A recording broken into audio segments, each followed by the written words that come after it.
rights didn't write your resume, but civil rights made somebody read your resume. Agenda for all. With over 100 chapters across the country, it is a national movement for equality rooted in the spirit and tradition of Reverend Dr. Martin Luther King, Jr. Despite the extreme challenges of 2020, NAN redoubled its activism and efforts to fight for the voiceless and push for change at the highest levels possible. In January, NAN kicked the year off with its annual King Day breakfast in Washington, D.C., featuring former President Bill Clinton, as well as dignitaries like Martin Luther King III and others. While at its headquarters in Harlem, New York, they convened their yearly public policy forum with elected officials and throngs of public support. NAN's Irvington, New Jersey chapter hosted a 2020 census workshop educating people on the significance of participation. Chapters across the nation encourage people to fill out the census to ensure that everyone is indeed counted. Following the South Carolina Democratic debate, Reverend Sharpton and NAN hosted a minister's breakfast featuring candidates such as Joe Biden, Pete Buttigieg, Elizabeth Warren, and others. Thank God we have all of you in this room, but also particularly Jim, because he reminds us of who we are. What you're doing, at least to my brethren, you're doing to me. That's what it's about. That's how I was raised. The breakfast focused on creating a civil rights agenda for 2020 and beyond, as well as helping to mobilize black churches ahead of the pivotal presidential election. NAN's annual Western Regional Conference convened chapter members from California, Arizona, and Nevada to address issues impacting marginalized and minority communities. The conference included plenary sessions, as well as a Rock the Vote concert presented by NAN's California Youth Huddle. As the catastrophic COVID-19 pandemic hit the United States, NAN stepped up its efforts to help those most devastated from the impact.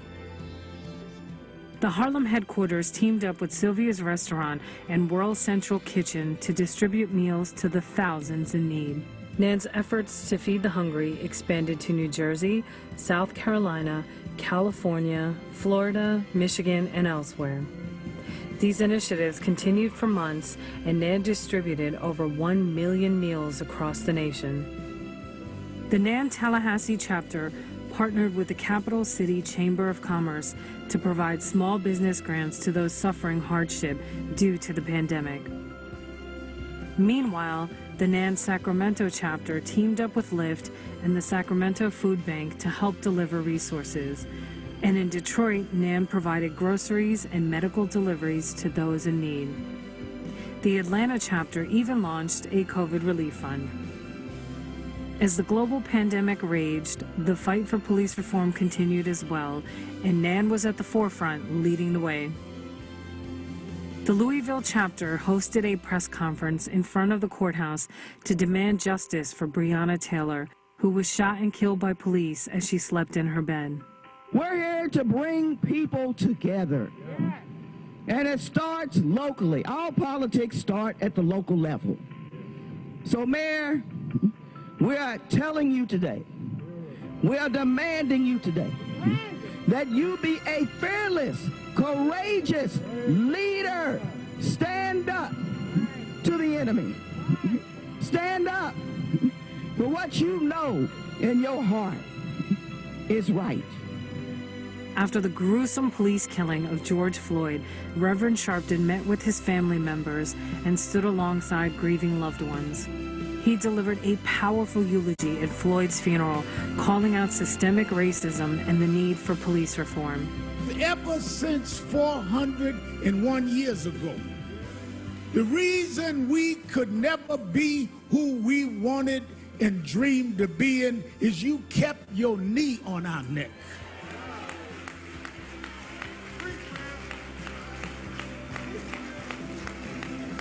We were smarter than the underfunded schools you put us in, but you had your knee on our neck. We could run corporations and not hustle in the street, but you had your knee on our neck. We had creative skills. We could do whatever anybody else could do, but we couldn't get your knee off our neck. What happened to Floyd happens every day in this country, in education, in health services, and in every area of American life. It's time for us to stand up in George's name and say, get your knee off our necks. God always uses unlikely people to do his will.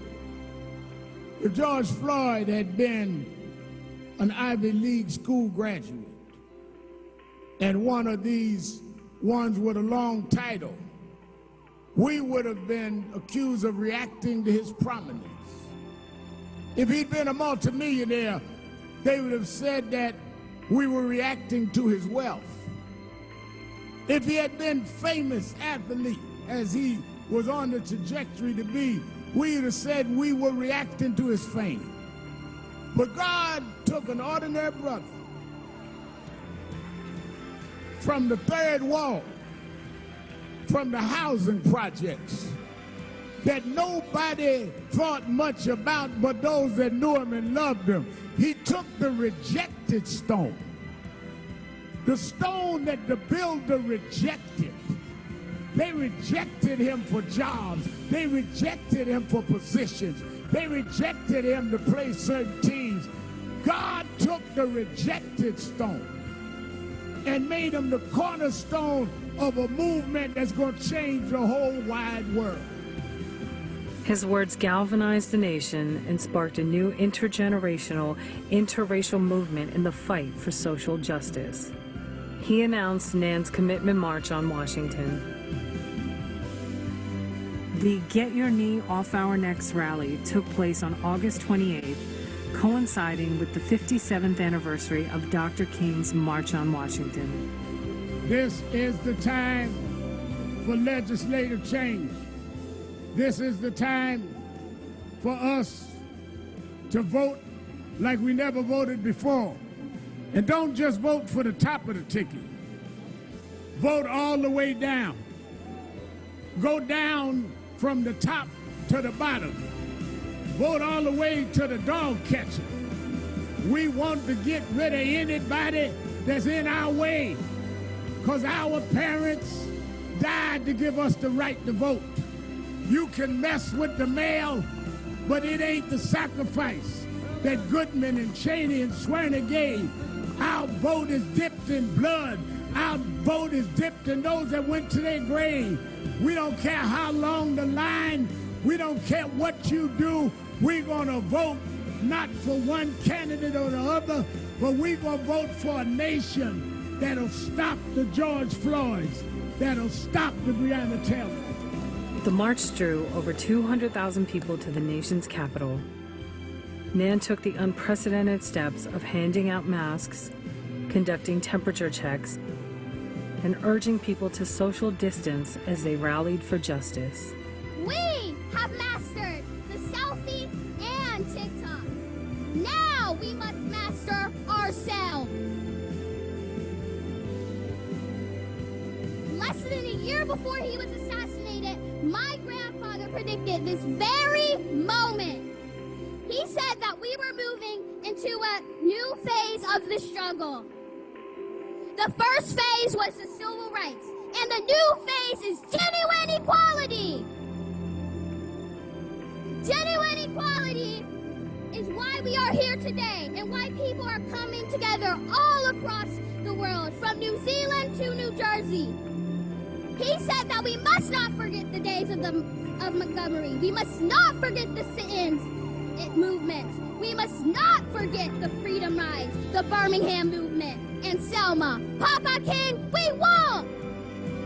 I wish George were here to see this right now. That's who I'm marching for. I'm marching for George, for Breonna, for Ahmaud, for Jacob, for Pamela Turner, for Michael Brown, Trayvon, and anybody else who lost their lives or are too evil.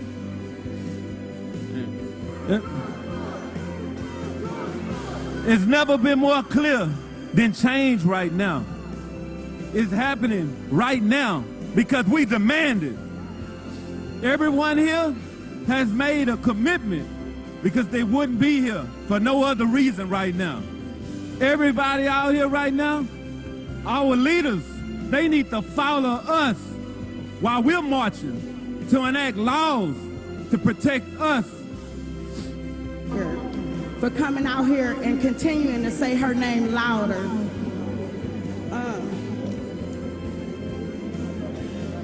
What we need is change, and we're at a point where we can get that change, but we have to stand together. We have to vote. During a critical election year, NAN's Ohio chapter created a Get Out the Vote commercial. As the South Carolina chapter marched to Senator Lindsey Graham's office to demand support for voting and policing legislation. Chapters across the country encourage voter registration and participation. At a time of intense voter suppression, NAN increased its efforts to push back against draconian measures designed to disenfranchise black voters. Following the election, Reverend Sharpton and NAN were signatories to a coalition of civil rights leaders demanding that all votes be counted. Reverend Sharpton then wrote a letter to Congressional Black Caucus Chairwoman Karen Bass asking her to prioritize black health equity in 2021. In Newark, New Jersey, NAN's Tech Center, under the leadership of Northeast Regional Director Reverend Steffi Bartley, blossomed into a staple in the community. The Tech Center provided laptops to students and played a critical role in helping them get up to speed as the country moved to virtual learning. In this challenging year, Reverend Sharpton also released his long-awaited book, Rise Up, Confronting a Country at the Crossroads.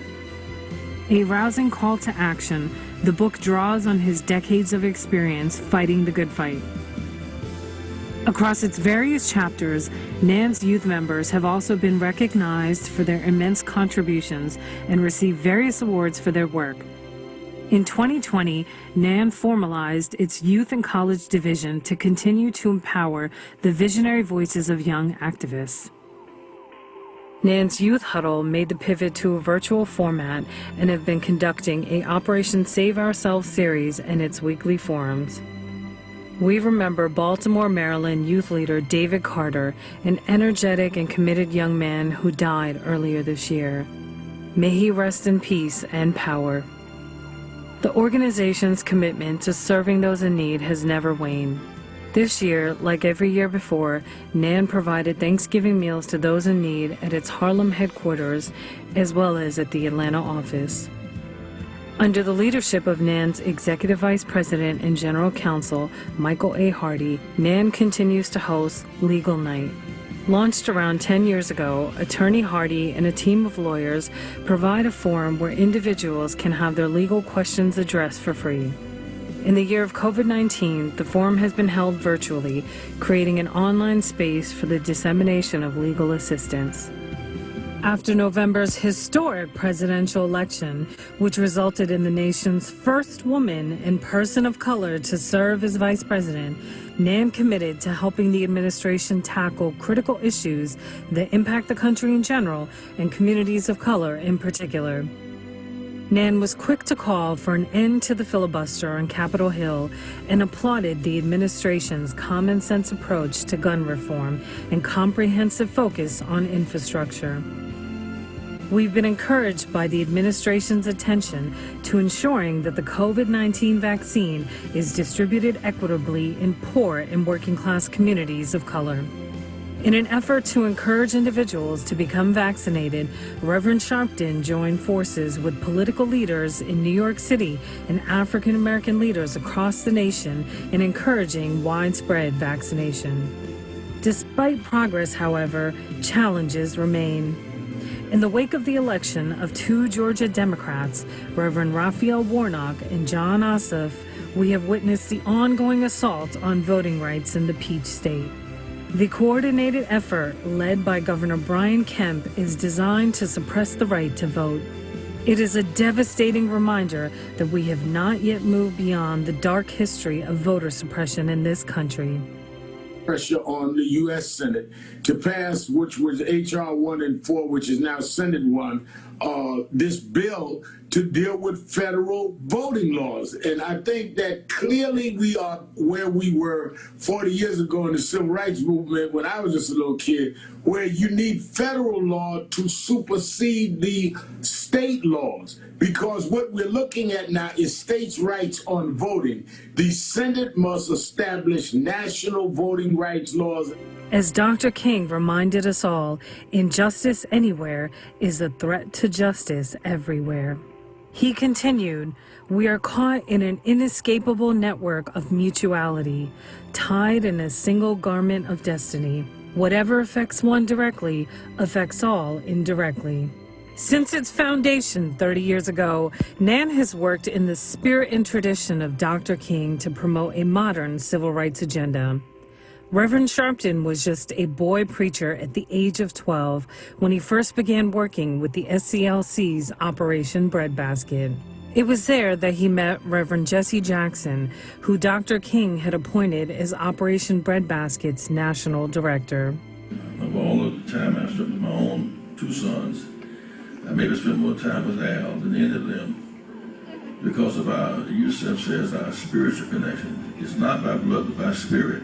Yeah. And I want to thank him for standing with me and my family down through the years and recognizing our struggle. There's no other movement in America like NAN today. Nothing like NAN in the country.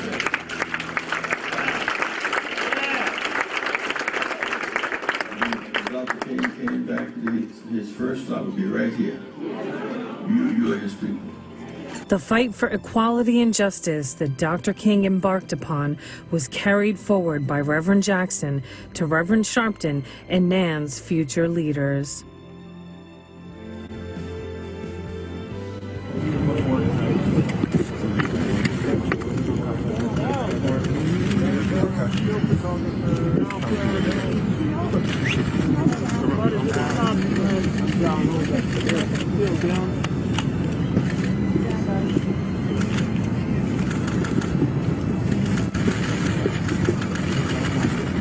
It is in that spirit that NAN was quick to condemn the recent attacks against Asian Americans throughout the nation.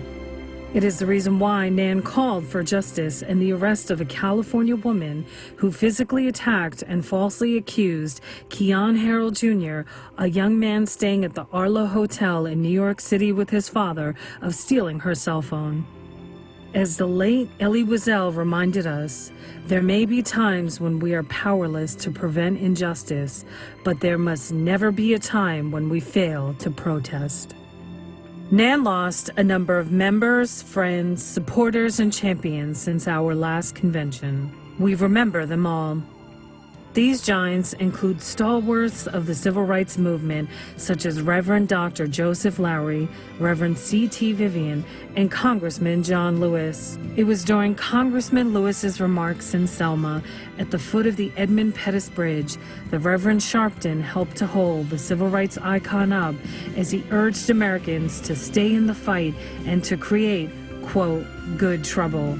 It would be the last time Congressman Lewis visited the site of Bloody Sunday. We also remember Cicely Tyson and Vernon Jordan, whose legacy and impact will be felt for many generations to come. And NAN is just getting started. Whether it's holding leaders accountable, feeding those in need, fighting on behalf of victims of police brutality, or inspiring the next generation of civil rights advocates, National Action Network is ready for the next 30 years and beyond.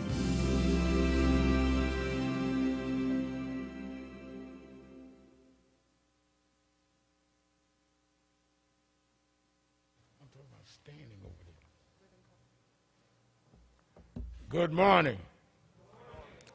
Well, welcome to National Action Network's 2021 convention. Even in the pandemic, we have our chapter leaders and delegates from around the country and thousands watching virtual as we begin the proceedings. Let me say that we want you to stay with us throughout the day. And then, of course, this evening, everyone must be present for the Keepers of the Dream ceremony. We cannot serve food in, but we want you to be here for Martin Luther King III and our honorees tonight, well, this evening at 6. And all day, Ben Crump will be leading 2 workshops, voter suppression workshops. You'll be having virtual speakers. Let me say that I want to acknowledge the work of our staff and others, and I'll be doing that throughout the weekend, throughout the next 4 days. We have our chapter leaders from around the country, from Regina Hunt is here from Kansas City, Janique Curry, Buffalo, Dr. October Hudley from Irvington, New Jersey, Stephanie Jackson, Newburgh, North Carolina, Marcia McCoy from Cleveland, Ohio, Reverend DeCoy Porter, Sacramento's here, from our Washington, D.C. chapter, Nia 2X, from Los Angeles, Reverend Dr. K.W. Toulis, our Northeast Regional Director, Steffi Bartley, our Atlantic City Director, chapter leader, just opened a new office, hasn't invited me yet, but I got the word that Stephen Young, Anthony Allen from Houston, Texas, chapter and national board member Sheila Tyson, Birmingham, Alabama, Baltimore, Maryland, the godfather of the network, Larry Young, from Brooklyn, New York, my pastor, Reverend Adolphus Lacey, Latisse Cook from Austin, Texas, Warren Ellington from Macon, Georgia, the director of Los Angeles, California, the Reverend Dr. Jonathan Mosley, Imani McCurry from Kansas City, Jasmine McCurry, Tiffany James from Columbia, South Carolina, and Sylvia Coleman from New Jersey, Cynthia Dawkins from Newark, William Franklin Richardson III from Port St. Lucie, Florida, Porter Peoples from Philadelphia, Matthew Smith from Philadelphia, Warren Ellington from Philadelphia, Warren Ellington's from Macon, Walt Dixie from Syracuse, Don Tolliver from Tallahassee, Florida, Felicia Simmons from Asbury Park, and we have delegates here from Utah, Alabama, and Macon. So these are just a few who registered. The good news we have, you have 2 things in common. All of you are leaders and members of National Action Network, and all of you are COVID-free because you wouldn't have got in here if you wouldn't.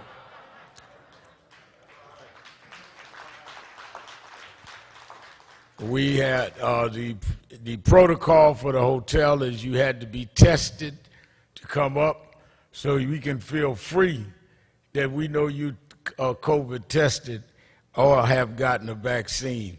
So we're going to ask our chapter leaders to come across the front.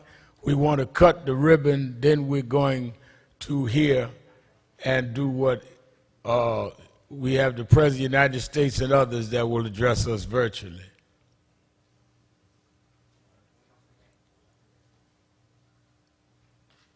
Give a hand to our chapter leaders from all over the country. Reverend, my pastor Lacey got a brand new bow tie on for this occasion.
All right, we have officially cut the ribbon. Let it begin. Give yourselves a big hand.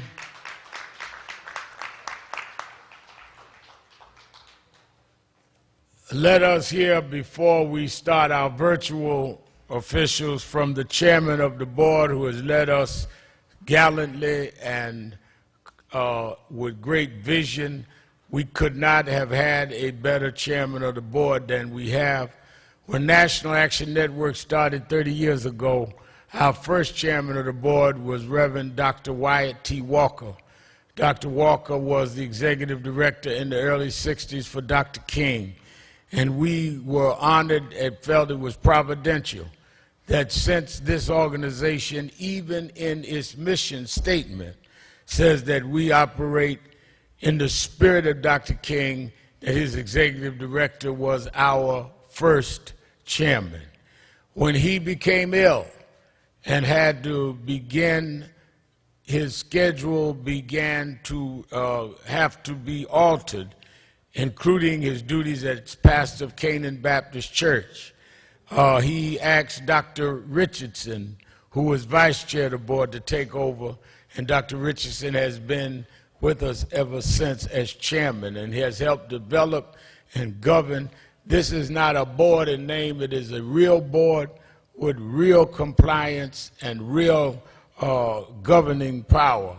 And we will later this year, after COVID has died down, have a large 30th anniversary celebration, but as of March, this organization's 30 years old, and we've come the last 15 years under the chairmanship of Reverend Dr. W. Franklin Richardson. Not only does he pastor Grace Baptist Church and chair National Action Network, he chairs the Board of Trustees for Virginia Union University. So let us hear from our chairman.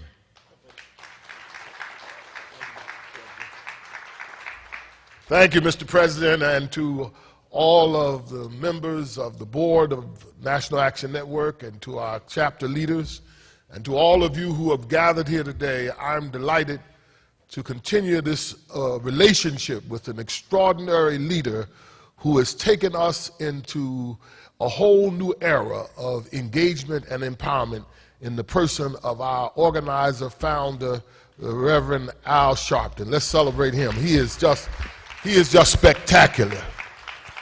And I'm privileged to have his partnership in multiple activities, and his friendship is a tremendous cherish to me. I want to celebrate his family, his daughters and grandchild, and all of them who make this a real solid community.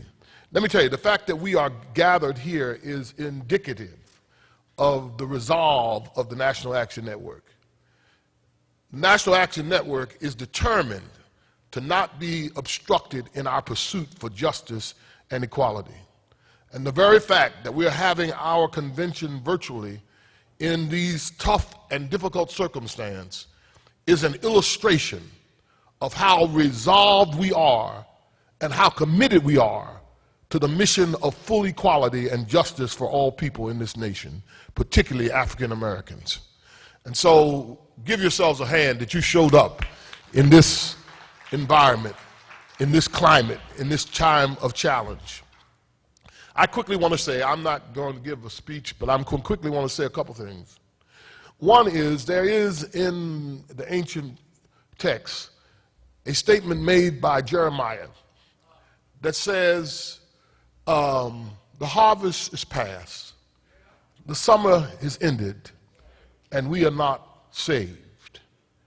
He goes on to say that the prophet looks, he says, my heart is dark and astonishment has overtaken me. And then he raises this rhetorical question, is there no balm in Gilead? Is there no physician there? The truth of the matter is that while we come year in, year out in these challenging times, we come realizing that even though we've made great progress, and there can be no question about the progress that African Americans have made, and we must not ever downplay how successful we have been, because no other people could have survived what we've had to go through. Nobody else could have done what we've done with so little. So do not feel inferior. Do not feel destabilizing. Understand that we have a lot to celebrate. We have come a mighty long ways. 400 years of slavery and resistance and oppression. But we've come through. And you and I who sit here today, we are living evidence that we are survivors. And we must emphasize that every step. But at the same time, we must pay attention to the fact that even though all that has happened, we have not yet fulfilled our potential and promise. Like that ancient prophet Jeremiah, he looks around at the famine and the despair of his people, and he says, the harvest is past, the summer's ended, and we're not saved. That means that the things that should have delivered us have failed us. The things that should have produced our full participation have failed us. He says, we have planted. Well, you know, when you plant, it's a reasonable expectation that you're going to see some harvest. Nobody plants expecting the seeds to stay in the ground. They expect the seeds to bring forth fruit. And when you sacrifice and plant, when you dig and plant and water and cultivate and make sure the sunlight, you are expecting that you're going to get a harvest. African American people have been planting in this state. We're not Johnny-come-latelys in America. We've always been here. We're the first one to die in 1776 in Crispus Attucks. We've always been here. We didn't show up here. We've been here from the very foundation of this nation. And we have been planting all the time. The problem is that though we've been planting, we have not received the harvest. And the reason we didn't receive the harvest is the people who picked up the harvest kept all the harvest for themselves and kept the money and kept the resources. And so we have been able to have to struggle without resources because we were restricted from receiving the harvest of the seeds we had planted. Our efforts have not been paid for. That's why we speak of reparations. We speak of it because we've never been acknowledged. We've never received resources. You talk about old money. Old money is the money that the white people kept from the black people for their free labor. Old money is our money. Old money is the money we did not get for the sacrifices we made to build this country. On our backs, the cotton gin became a vehicle for our liberation and forged the greatest economic economy in the history of the world on the backs of black people who did not get anything for what they did. The harvest is past. We've watched legislations come year after year after year. We've watched new laws pass. We've been protesting. We've been marching. We organized organizations. We've written books. We've done everything that you could to bring attention to the injustice that has risen in this country. And yet, here this morning, there is great inequality. The fight still goes on. The harvest is past. The things that should have produced results have passed. And we are not saved. We're not saved by every measure of equality, every measure of human existence. No matter what you look at, every measure of quality of life, black people are at the bottom. Whether it's education, health, infant mortality, AIDS, obesity, jobs, home ownership, every measure of quality of life in African American communities is diminished. We have not been saved. We have been ostracized, rejected, and denied. We are not saved. We've not realized our potential, and yet we planted. We didn't just show up here. And we're not going back. We're not going back to Africa. Matter of fact, we're not going back to Africa until the Italians go back to Italy, and the French go back to France, and the Spanish go back to Spain, and the Jews go back to Jerusalem. We're not going back. And even then, we still ain't going back because we have invested and we claim our place and our space in this nation. Harvest is past, the summer is ended, and we are not saved. We're still marginalized. We're still denied. The National Action Network has not lost focus on the fact that there's still gross inequities in America. And it's no more manifested in the killings of our sons and daughters by the police of the state, unjustly killing our sons and daughters. It is evident, right as we sit here today, the courts are filled of cases that are being addressed because of the maltreatment of black people by the police. We're not saved. Even after having a black man as president for 2 terms with an impeccable record and having brought the country, declared by some to be the best president was in the history of America, and yet we are not saved. With 60 African Americans in Congress, we are not saved. With new laws on the books, we are not saved. With thousands protesting, 200,000 at the march last year, we are not saved. We still have not reached our opportunity. Do not go to sleep. Wake up. We are not saved. The harvest is past, the summer's ended, and we are not saved. That passage means that harvest, there was a spring harvest. And when the spring harvest came, there was no results. And then he said the summer, but there was a summer harvest. So usually if the harvest in the spring didn't come through, the harvest in the summer would come through. And when the harvest didn't come through, both the spring and the summer harvest, the writer says, and we are not saved. The harvest has been. I challenge us this day. I challenge us as colleagues in the National Action Network, partners for justice. I challenge us to not lose focus and not be rocked to sleep and act like everything is okay. We are the radical voice of African Americans for justice in this country. And God has blessed us to have the stage. The National Action Network is the strongest, most effective civil rights organization in this country today, under the leadership of Reverend Al Sharpton. We must not go asleep. The cemeteries are full of too many victims who've given their lives, who are depending on us to make sure that their lives have not been given for nothing. Too many sons and daughters have been destroyed, and we must make sure they have not been forgotten. We must make sure that sacrifice, their blood, was not wasted blood. Harvest is finished. Harvest is over.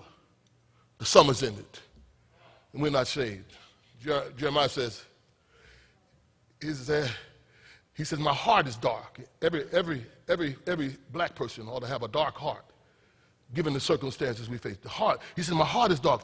Blackness has overtaken me, astonishment. And then he raises this rhetorical question, is there no balm in Gilead? Is there no physician there? Is there no remedy? You see, the balm in Gilead was a medicinal town, and all the doctors lived in Gilead. And they gathered the medicines, and the medicines provided cure for sicknesses. America is rich, abundant, the richest country in the history of the world. But is there no balm? Is there no justice for us? America has everything, more than anything in the world, but is there no balm? I contend to you that there is a balm in Gilead. And the balm is us. We the balm. The National Action Network, we the balm. African Americans who had a resolve to be free, we are the balm. We the balm. We are the answer. We are our own answer. We must fight on 4 prongs. Education. We must see to it that our children have competence. Our children study. We must save historically black colleges. We must foster economic leverage. We must not spend our money with people who will not support us or work against us, who use the money to fight, to support Trumpism in this nation. We must be careful where we spend our money. Not only economic and educational, but more than ever, political engagement. from public policy to new legislation to voting. Let me tell you, even in this upcoming election in New York, the primary, they're expecting us to stay home. And when we stay home, they get their way. There's an emerging movement in New York and across the country. You may not be aware, but it's counter to our movement. It looks like us, but it ain't us. It talks like us, but it ain't us. It doesn't have our objectives.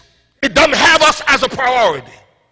And we must stand up and go out to the polls more than ever before. No election, you heard Reverend in the film clip, no election can we afford to count, dismiss. Whether it's a dog catcher's election, we got to turn out numbers like never before. Because we the bomb. We are the bomb. We are the difference. And then we must maintain our spiritual consciousness. Remember that we've come this far by faith, leaning on the Lord.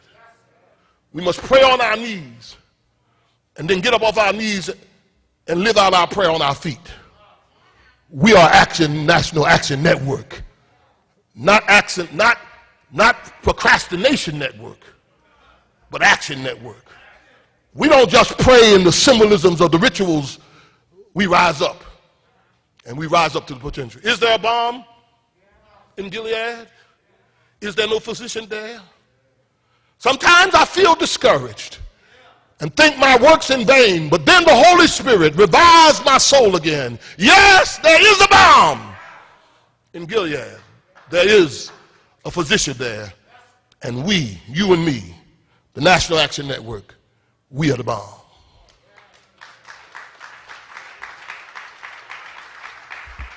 Dr. W. Franklin Richardson, give him a hand.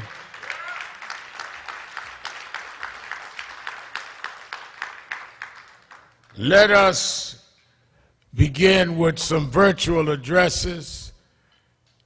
First, let us hear from the President of the United States of America, President Joseph Biden. Hey, Rev, I wish we could be together in person, but I do want to congratulate you on 30 years of the National Action Network, and thank you for your friendship, your partnership, and most of all, your courageous advocacy through these years. This organization has always been an essential voice, but never more essential than it is today. Upholding and advancing the security and prosperity of health and well-being, dignity and possibilities of all Black Americans. It's time, at a time when the pandemic and the economic crisis continue to devastate Black communities, at a time when the cry for justice, 400 years in the making, is ringing out across our nation, at a time when parts of our country are backsliding into the days of Jim Crow, passing laws that harken back to the era of poll taxes, when Black people were made to guess how many jelly beans in a jar, or count the number of bubbles in a bar of soap before they could cast their ballot. This was un-American then, and it's un-American today. But you're fighting. You're fighting for the soul of America, Rev. And Kamala and I are proud to stand with you. We're proud to pass the American Rescue Plan, which is helping us beat the pandemic and deliver checks into Americans' pockets.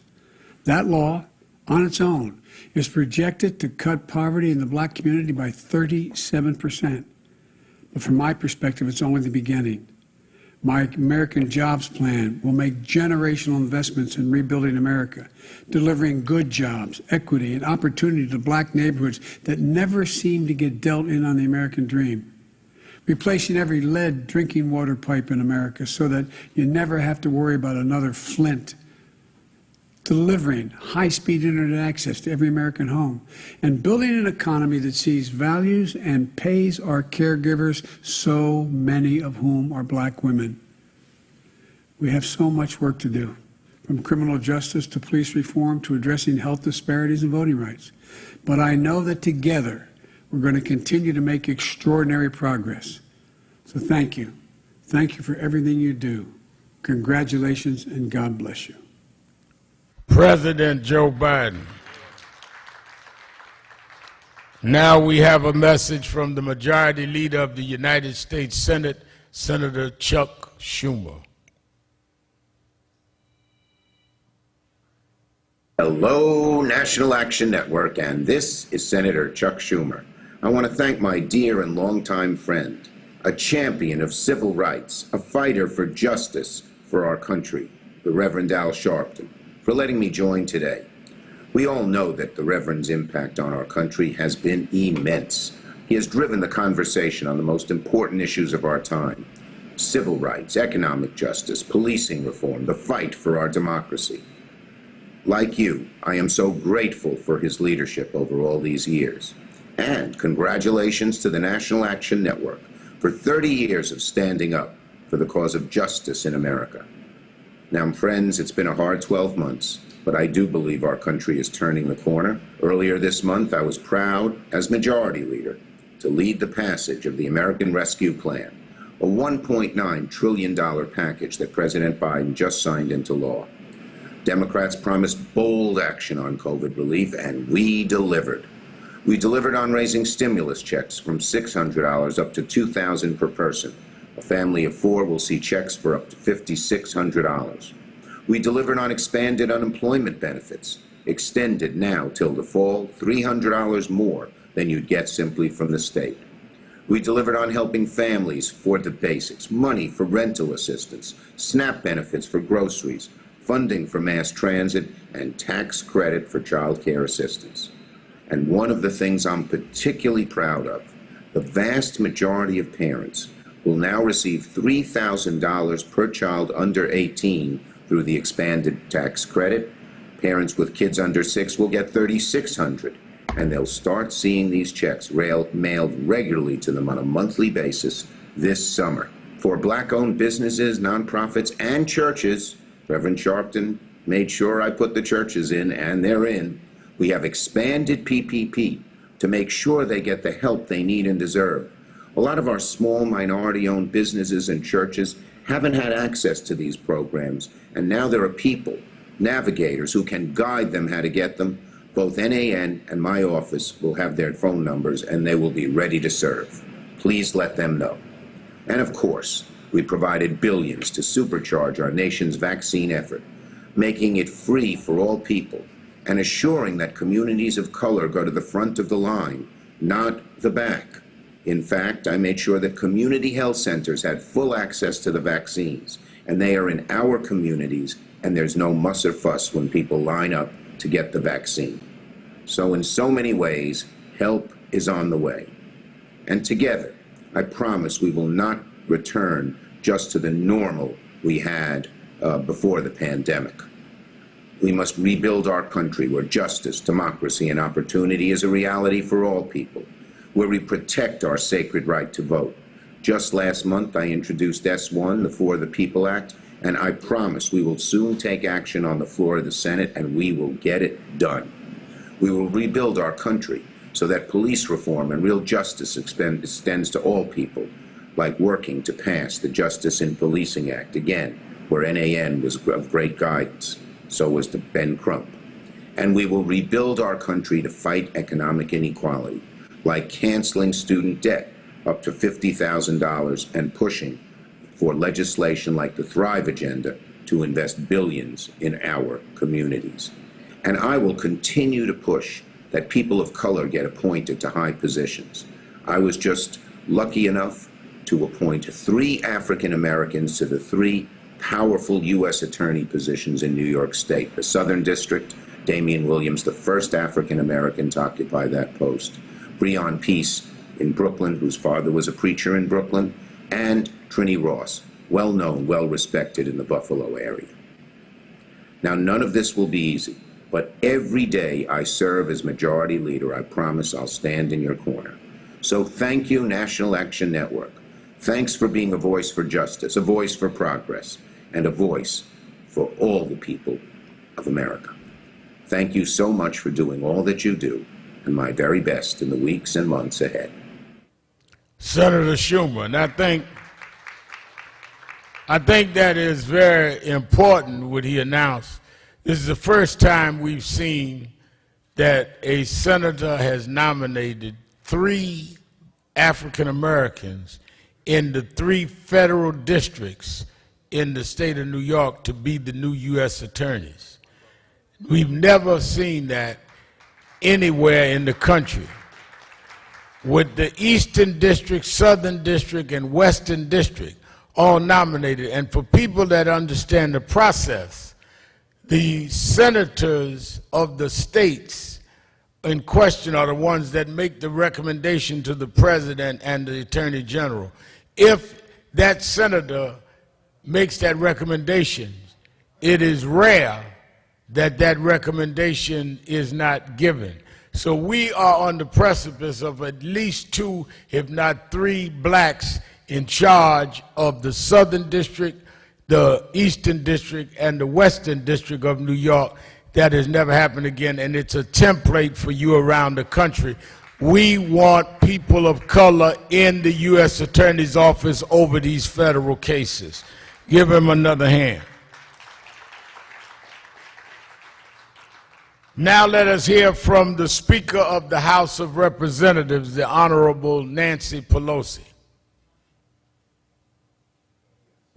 Hello.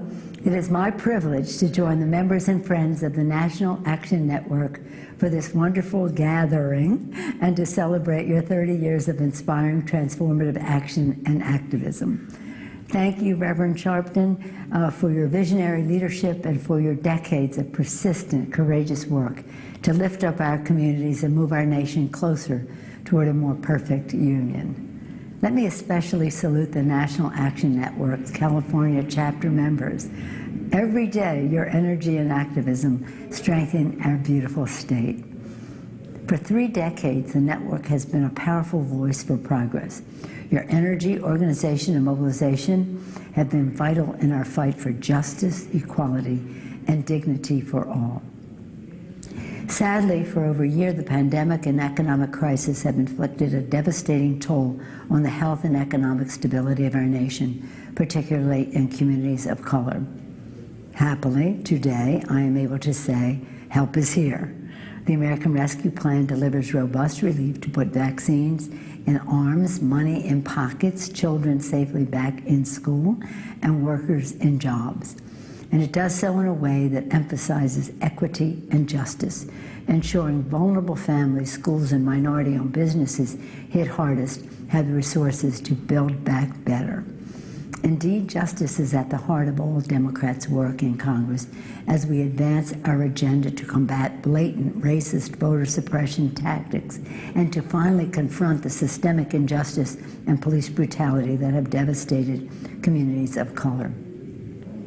To fulfill this mission, we once again passed the George Floyd Justice and Policing Act to fundamentally transform policing in America and save lives.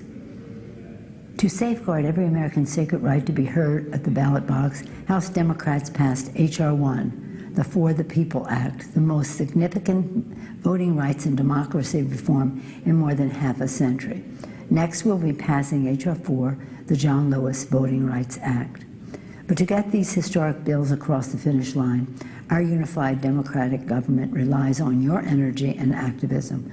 We need the network's brilliant, persistent outside mobilization in order to enact our bold, transformative agenda for the people. In this work, let us also draw faith and inspiration from the closing words of Amanda Gorman's inaugural poem. For there is always light, if only we're brave enough to see it. If only we're brave enough to be it. Together, we will bravely protect our most vulnerable families and renew our nation's bedrock promise of justice, equality, and opportunity for all. On behalf of the United States Congress, thank you, National Action Network, for all that you do to build a brighter future. And thank you, Reverend Sharpton, for your outstanding leadership. Give a hand, Speaker Pelosi.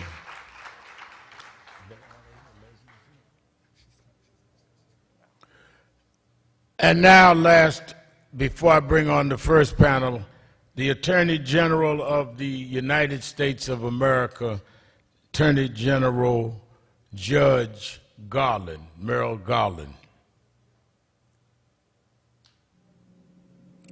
Thank you for the work you do every day to help ensure equal justice under law.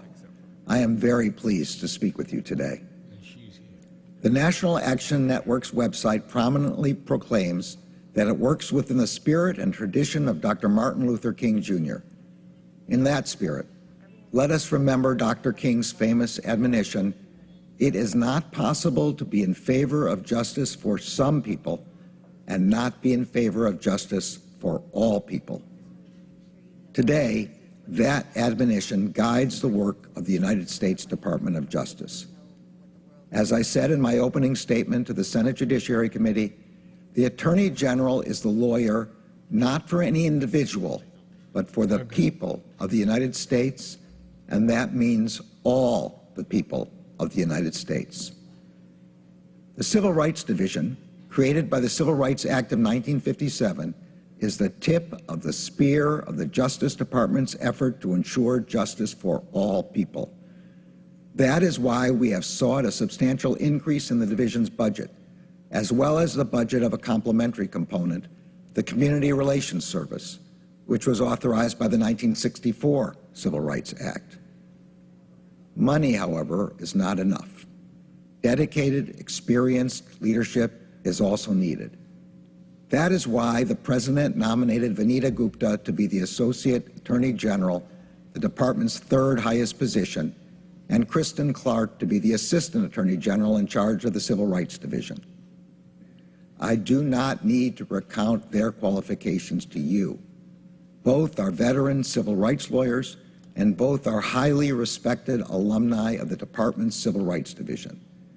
I meant it when I told the Senate Judiciary Committee that they have skills that I do not have, and they have experiences that I do not have. And I meant it when I said I needed both of them and their experiences and skills to be successful as Attorney General. We are doing everything within our power to get them confirmed.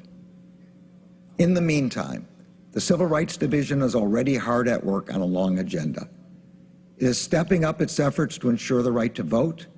It is combating discrimination in areas from housing to education to employment.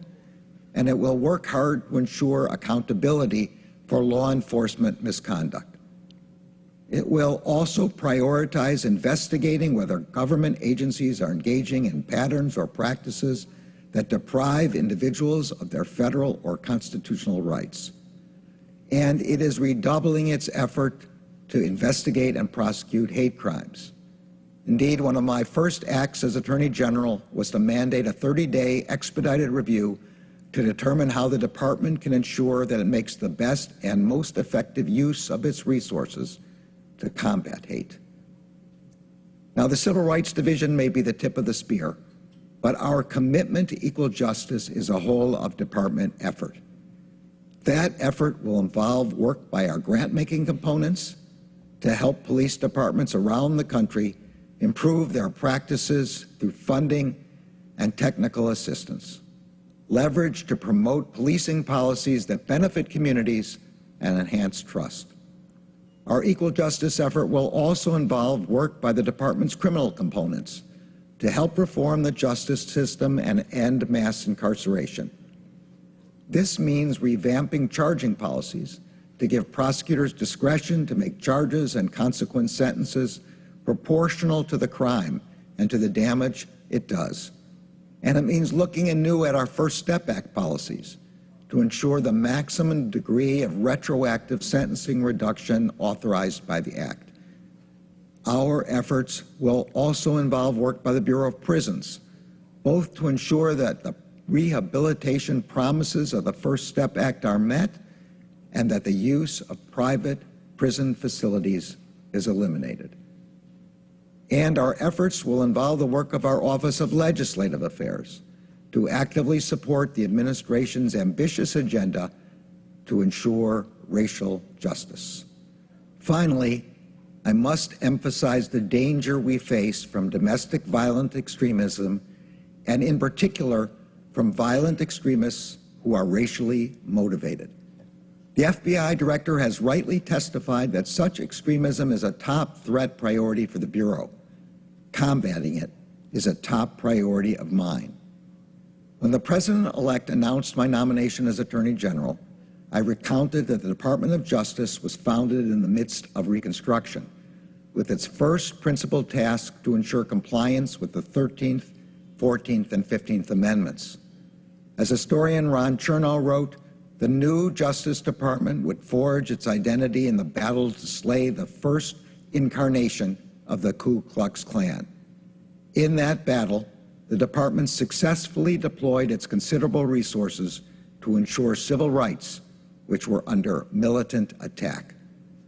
I promise you that today, 150 years later, the Justice Department will once again deploy all of its considerable resources to ensure, in the words of Dr. King, justice for all people. Thank you.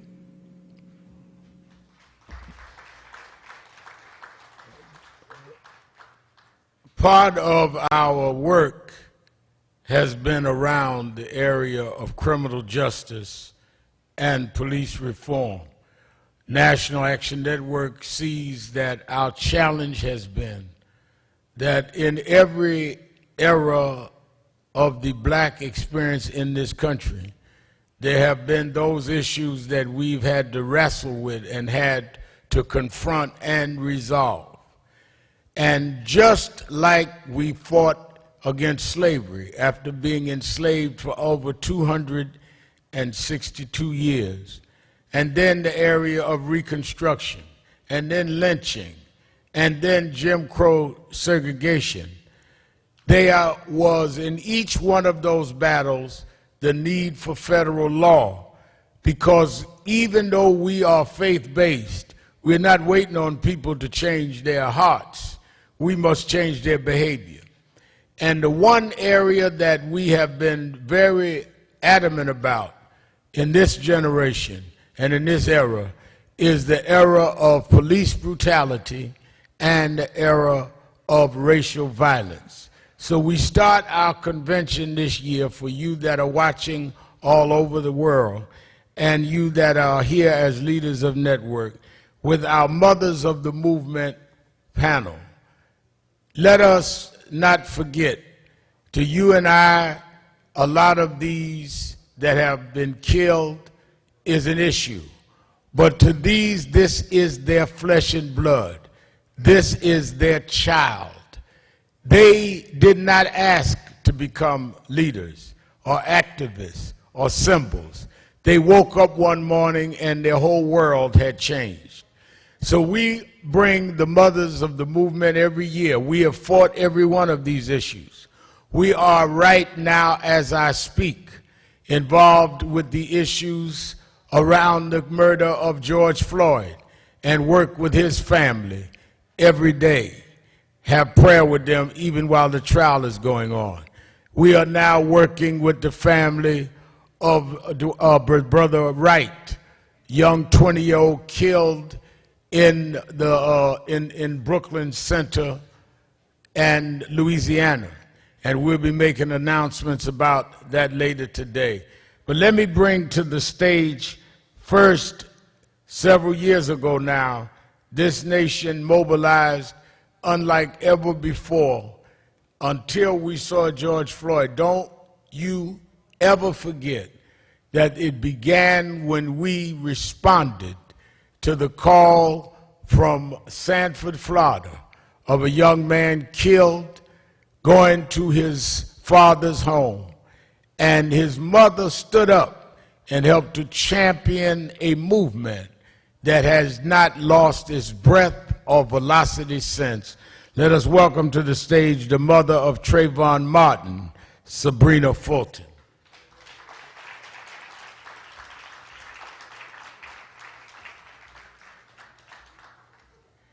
We also have with us a young man that was killed in Sacramento, California, who was headed home and was shot by police 30, not 300 yards from his grandmother's bed. And his family refused to take it. And they have built a movement there in Sacramento and has recently opened a building, a multi-service center in memory of him, and as an institute around social justice issues. And we're honored that his mother flew all the way from California. The mother of Stephon Clark, Sequette Clark, is with us. Sequette Clark.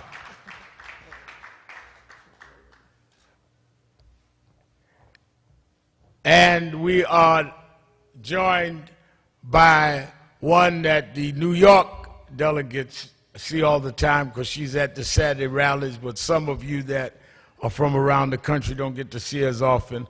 Her son was one of the reasons that many of us was outraged with George Floyd, because the first time we saw someone killed by police, begging for their life, saying, "I can't breathe," 7 years ago, a man named Eric Garner in Staten Island, New York.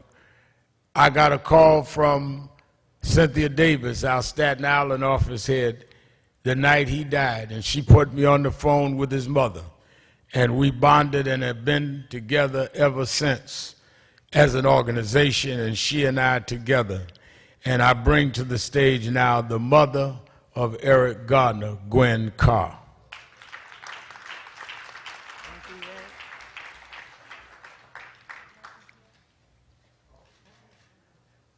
And last but not least on this panel, about 2 weeks after I talked to Gwen Carr and we began marching in Staten Island. It was a Thursday night that I talked to Gwen. That Saturday we took 1,000 people to Staten Island and kept marching. I remember after one of those marches, I got a call from our national field director, Reverend Toon, and he said, "There's a man on the phone that wants to talk to you that said police just killed his grandson." I said, "Toon, we just left a march in Staten Island, handle it." He said, "No, but he really wants to talk to you." I said, "Toon, you can handle it." He said, "But he's crying, Reverend." I said, "Well, connect him in." And he told me the story about how police had killed his grandson. And he said, "Reverend, if you're near a computer or an iPad, you can pull up." And he told me where to go. And I looked and pulled up my iPad, and this young man was still laying in the street. They had him lay there for 4 hours. And this young man did something that I have not seen since. And that is, young people said, "This is too much." In no small measure, because his mother wouldn't let it go. And the killing by police of Michael Brown in Ferguson, Missouri, is where we got real traction and attention on this issue. Many people took and said a lot of things, but few stayed with it. But these mothers stayed with it, and we've stayed with them. I've told all of them when we got started, you're going to meet a lot of folk, and as soon as the cameras are gone, you ain't going to hear from them no more. But we'll be with you, and we're going to stay with you. And she, his mother, always calls me. Well, I won't tell you what she calls, but that's between me and her. But she's family to me, and we've been family ever since, and we'll be family from now on. We couldn't have a convention without the mother of Michael Brown, Lesley McSpadden.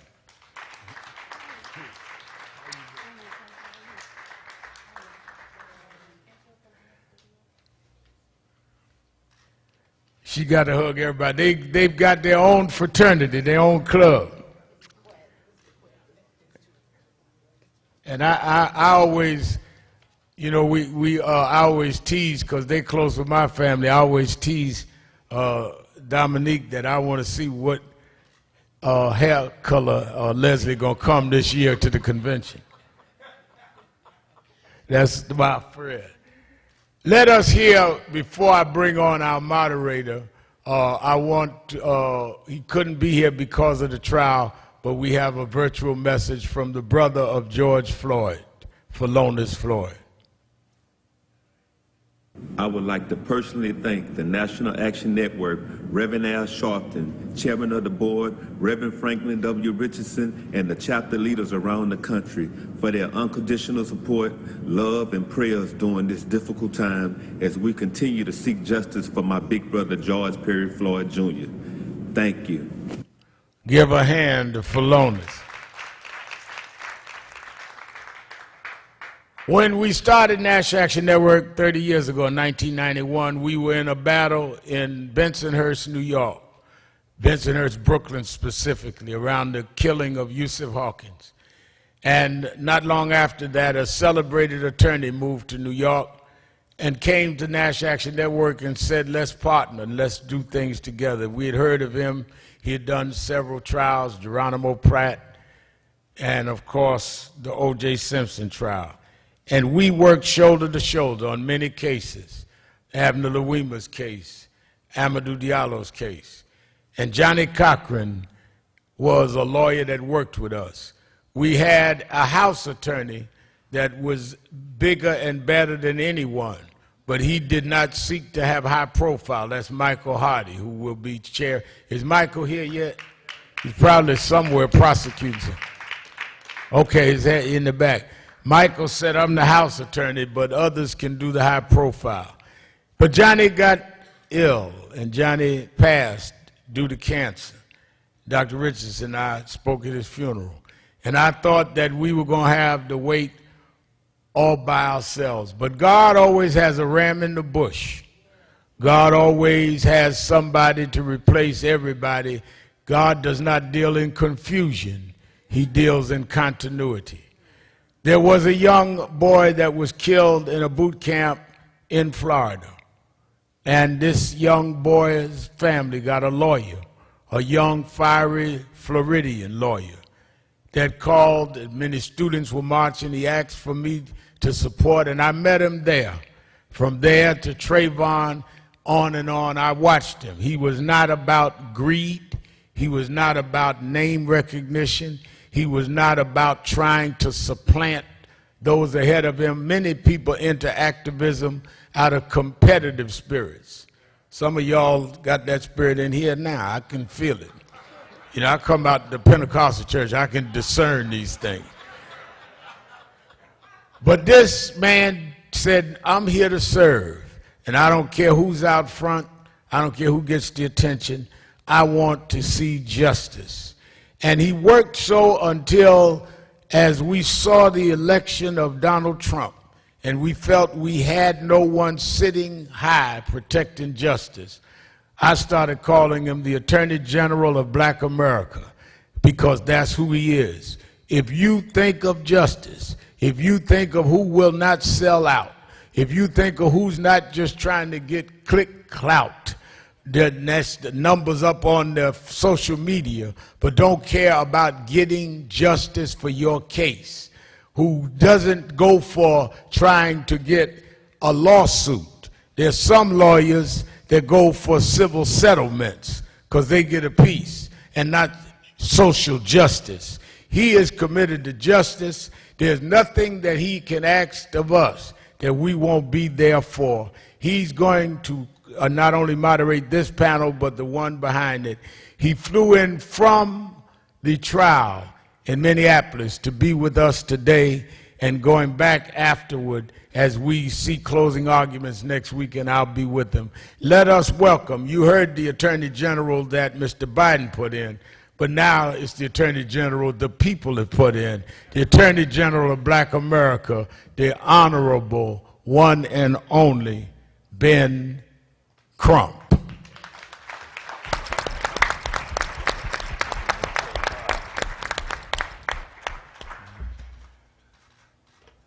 Good morning, National Action Network. Good morning. Let's first acknowledge the man who always answers the bell. I call him my co-counsel, even though he's not a lawyer, but he plays one on TV very well when he makes the case for all of these victims who have been taken from us far too early. I mean, it goes back to Martin Lee Anderson. Before Trayvon in 2006, a little 14-year-old black boy was beat up in a boot camp by 8 sheriff's deputies. And when we were fighting to say that his life mattered, this is before Black Lives Matter or anything, this Martin Lee Anderson, this kid was kicked, punched, suffocated. Reverend Al Sharpton came down to Florida, did not think it robbery to come down there and say, I will stand for justice. National Action Network will stand for justice. And from there, each and every family in America that comes from our community that has faced the tragic, horrific injustices of not only police brutality, but stand your ground, any other injustice that has come towards our community, the one person that we could always count on was our national civil rights leader, my mentor, my friend, and the person I call first, and that is Reverend Al Sharpton of the National Action Network. And he has never not answered the bell. Even before the media gets there, he answers the bell, and as each one of these women can testify to, he still answers the bell long after the cameras have moved on. And so I thank him, I thank Reverend Richardson, I thank Reverend Toone, I thank Michael Hardy, and Dominique Sharpton, Ashley Sharpton, everybody associated with the National Action Network, because we all in this struggle together for justice and equality for our people. So thank you, National Action Network. And before I begin our very important conversation, I would be remiss if I didn't tell you all. Obviously, we're all watching the trial of the torture of George Floyd, Lesley, watching him on that ground with the knee on his neck for 9 minutes and 29 seconds. And I have to tell you, Reverend Al, I really thought about Michael Brown a lot as I watched that video. I thought about Michael laying there on that concrete in Ferguson, Missouri, because George was laying on the concrete face down in Minneapolis, Minnesota. And I remember when the calls started coming that morning, I went to take a shower, and when I got out the shower, his family was calling me, my office was calling me on the phone with his family. And I had glanced at the video, I hadn't looked at it thoroughly, and Ms. Carr, it reminded me so much when I started looking at that video, him saying, I can't breathe, I immediately thought of Eric Garner.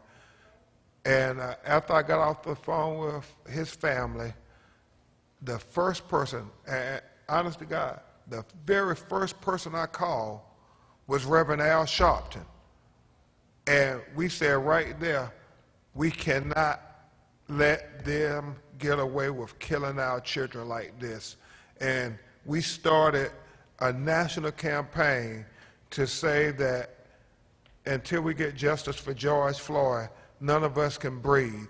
And so now we're, I think, days away from getting a verdict that I hope will be a tipping point that will set a precedence in America that holds these officers accountable, Sequette, Lesley, Ms. Carr, that don't put them above the law, but make them accountable to the law.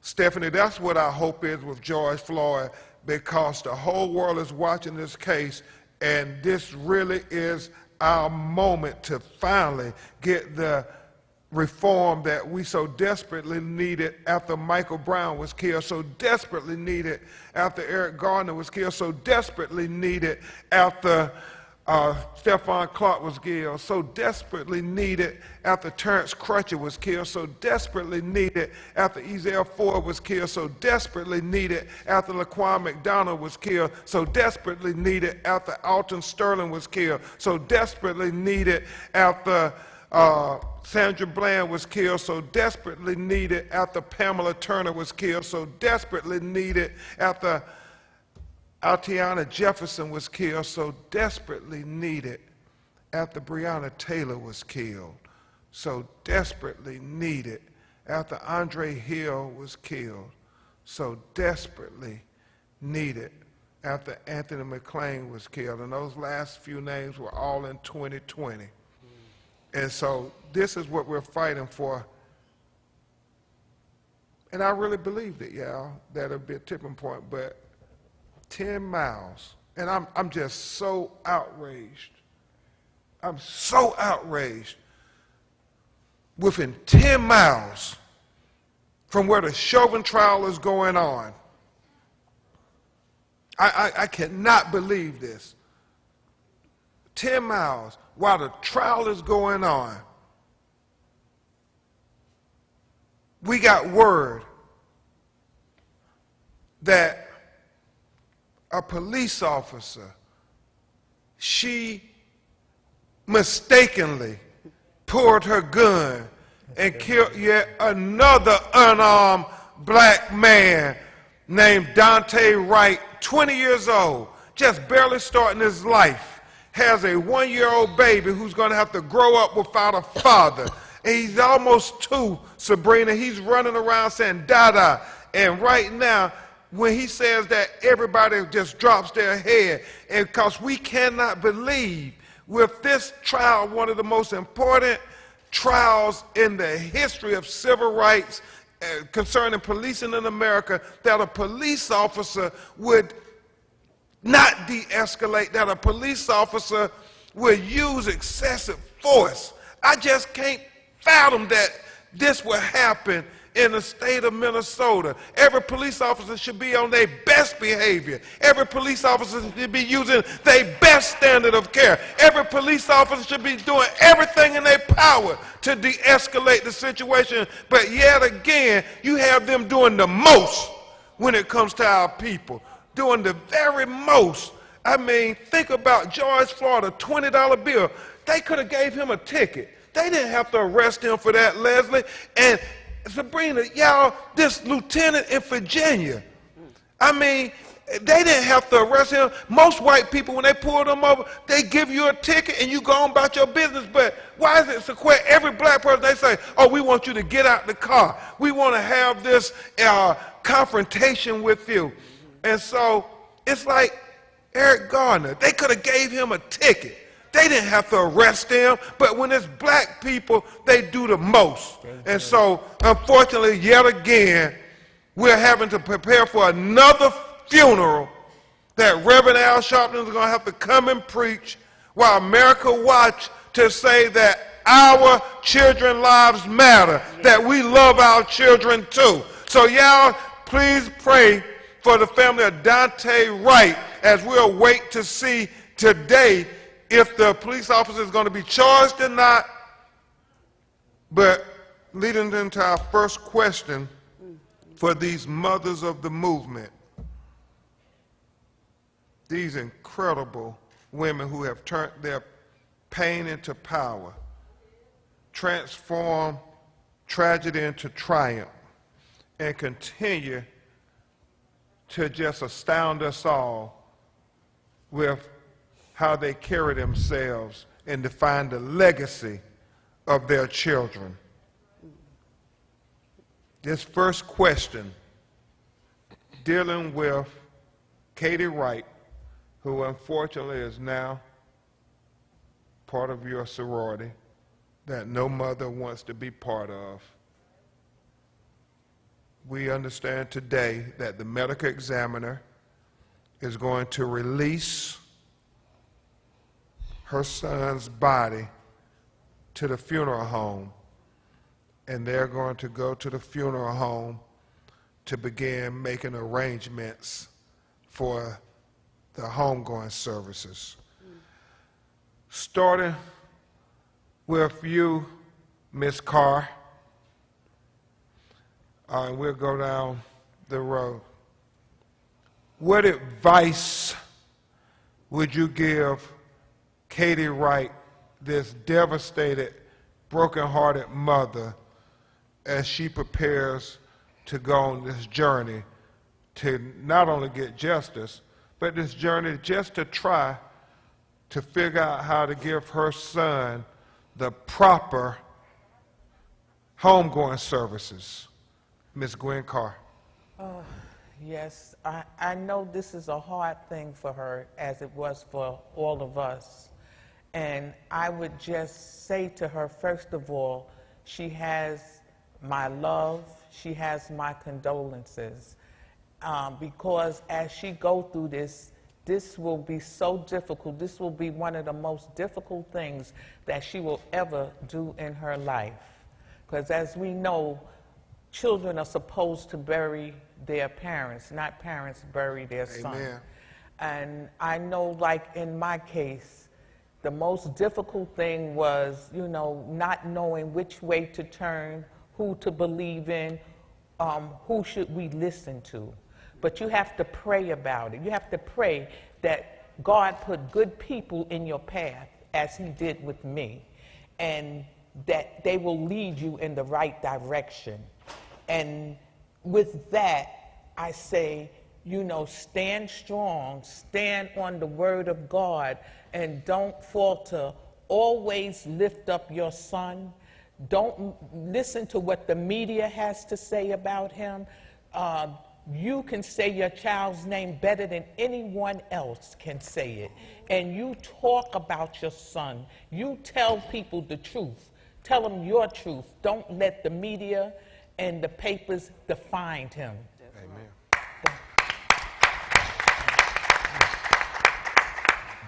Amen. And Sequette, going into that same question, but I will add to it, they have already begun the assassination of his character on Fox News. They are talking about everything, every video he's ever posted on Facebook and social media now. So, Ms. Sequette Clark, your advice to Ms. Katie Wright. First of all, I would say, Katie, I'm so very sorry for your loss. I offer you my most sincerest condolences. This is a club, like he said, that no one wants to be a part of. Unfortunately, you are, but you have sisters here who will be here for you anytime, day and night, myself included. The number one thing I would say, dealing with the assassination of your son's character, do not dignify the slander and the defamation with explanation. It is not up to you to explain your son or defend your son. How dare them put you in that position? So often we are put in the position to defend our child or what our child was doing, when that is not the case here. That is not what we should be doing. People should be comforting us instead of asking us for explanations. So do not defend your son. Do not explain his personality to those who are looking for a reason to prove him guilty. And secondly, write your own way. You know, there's no handbook to this. You have to do what's best for you and your family. It is not up to how anybody else did it. It is not up to what people think you should, or how people think you should do it. It is up to you to get through each and every moment the best way you can. Remember to pray, as Mother Gwen said, but also remember to take yourself into consideration. Feel what you need to feel, and breathe.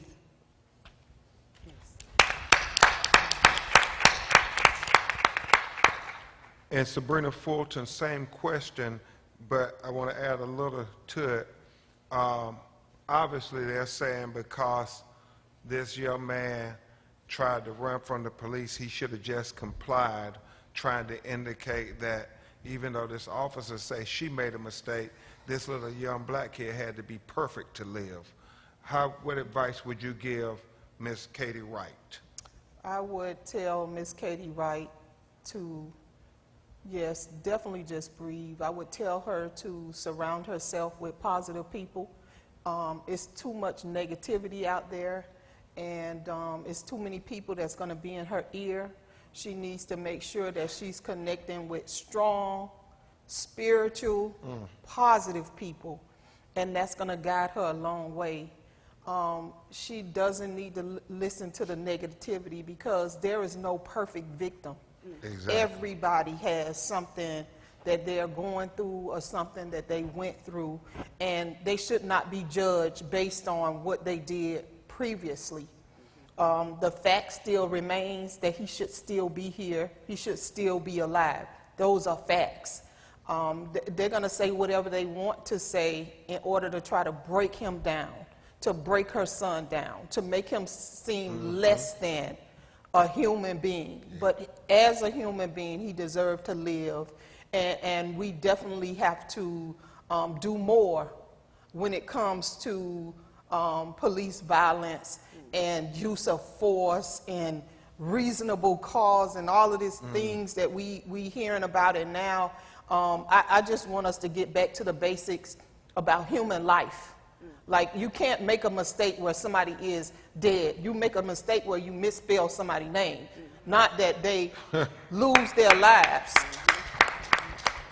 And so we have become a country that's so accustomed and used to people dying, and then we move to the next case, and the next case, and the next case. We have to pay attention to each and every case and find out what's going on so we can know what we need to do moving forward.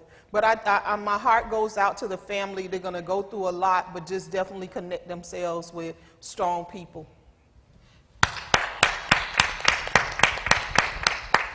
Thank you so much. And to you, Ms. Lesley McSpadden, same question, but I want to add just a little bit to it. Obviously, what has been happening in Minneapolis, this could not have come at a more inopportune moment, because it reminds me so much of Ferguson after the tragic killing of your son. What advice could you give to Miss Katie Wright, not only as she gone to that funeral home, but so many people are looking to her and her family to give messages to the people who are protesting and supporting them?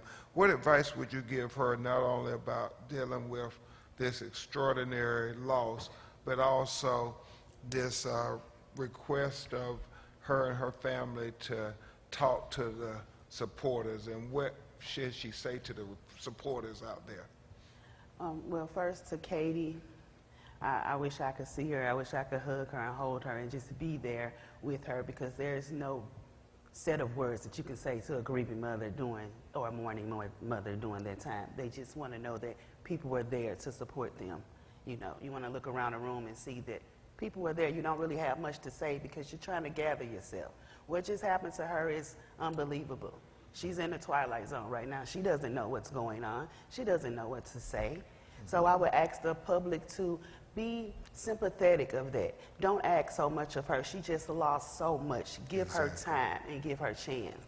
But for Katie, you've been Dante's mother for 20 years, and you will forever be known as Dante's mother. And you get to control the narrative. We have seen them come out and try to kill our children over and over again after they've already did it. So we know that. We know that game that they play. We know the defense game that they play. We're not going to let them do that this time. We're not going to play into that. She can control the narrative. Her family can control the narrative. And this is going to be really hard for her. Watching her baby in a casket, picking out his last outfits, picking out a plot, having a hold-up.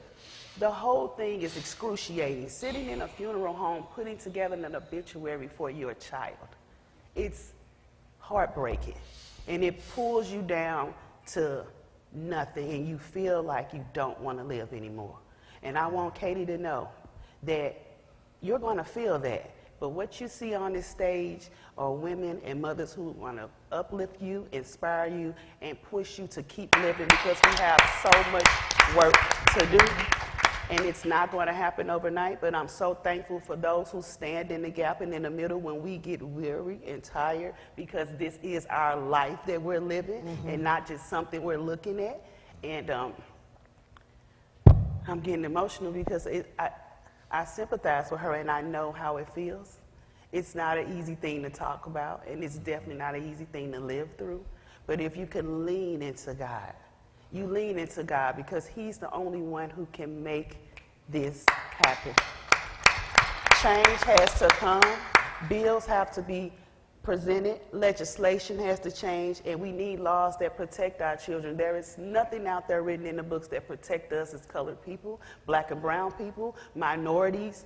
And I'm working so hard. I've been working ever since I lost Mike on presenting a bill to legislation and to Congress. And I'm so thankful for Cori Bush in St. Louis, who's just been elected, hoping she can push that envelope for me.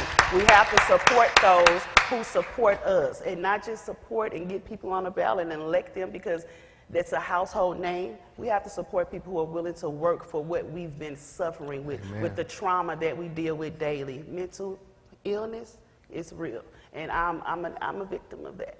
And I just wish I could hug Katie, and my heart goes out to her. But I just want to know for a while, you need to shut down the Facebook, shut down the IG. You owe nobody nothing. You focus on your family as much as you can. And when you feel like you want to come up for air, when you feel like you want to say something, then let her speak. Please don't push her to do more than she can right now. She's already lost so much. Okay. Thank you, Lesley, for that very passionate response. And you was kind of getting ahead of me, talking about legislation and all, but we'll get to that. Before we go to that, starting with Sybrina on this one, then we'll go back, and then we'll come to you, Lesley, and go to the other side of the panel. How do you all do it? How are y'all looking so good and fly and together after going through this terrible ordeal? What's the secret?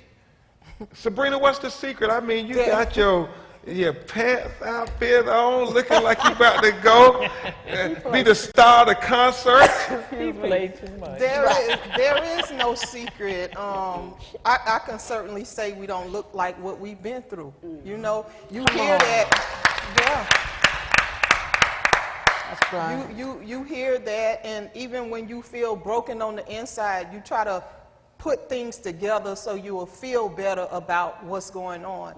There is no remedy, there is nothing. This is something that we have to carry with us the rest of our lives. And you know, I know they understand when I say there was a time where when the tragedy first happened, because it's not a story for us, when the tragedy first happened, there was no hair being done, there was no showers, there was no teeth being brushed, there was no clothes being put on. I mean, I wore pajamas for a while. You know, I didn't want to go anywhere for a while. So we have to, it's a process that you have to go through for you to even allow yourself to start doing those things again. You feel that you're in a space, a dark space, where you don't want to do any of those things anymore. And that's why it's so important to surround yourself with positive people, because when you're not in a position to lift yourself up, you want to have people around you to lift yourself up. And that's what I believe that all of us have done. We surrounded ourselves with positive people to help lift us up. Yeah. Thank you. Sequette, how are you looking so good and carrying on after your son was killed in your mother's backyard? I just have to be so honest and transparent and say, but for the grace of God. Amen. It's nothing else. It's inexplicable how I'm here today. It makes no sense how, you know, I would kind of fly. It just don't make sense, because I was broken into several pieces. My heart was crushed into itty bitty pieces, but by the grace of God, what someone said on the panel, you have to lean into God. You know, once you remind yourself to breathe, because that's the thing that we go through, we walk around holding our breath for so long because the pain is so intense. It reminds you of labor. It reminds you of the contractions. So you have to remind yourself to breathe, because you're holding your breath, literally. Literally, there were times when I could be like, oh my God, breathe, Sequette, you know. So once I learned to breathe again, I realized that God would be the only way I would make it through, and I leaned into him. And once I leaned into God, he started to heal my heart. Wow. And that's how I'm still here. Lesley, McSpadden, same question. How you always look fly, Lesley. Like Reverend Al said, you gonna have a fly hairdo? Well, that's due to my remaining 3 children. I've told this story numerous times, but at the time, my youngest was 6, and I kept them home from school for 2 weeks. I didn't want to let them out of my eyesight. I didn't want to let them away from me, and she came to my door fully dressed in her uniform for school, and she said, Mom, I want to go to school. And that right there, I wanted to die when I lost Mike, but that made me want to live.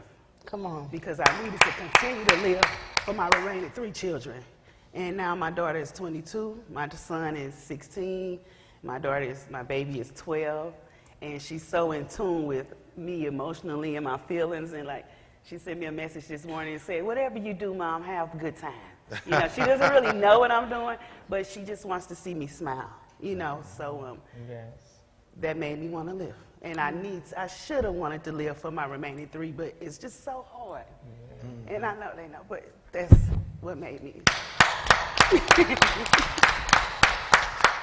And then the matriarch of the Mothers of the Movement. That's right.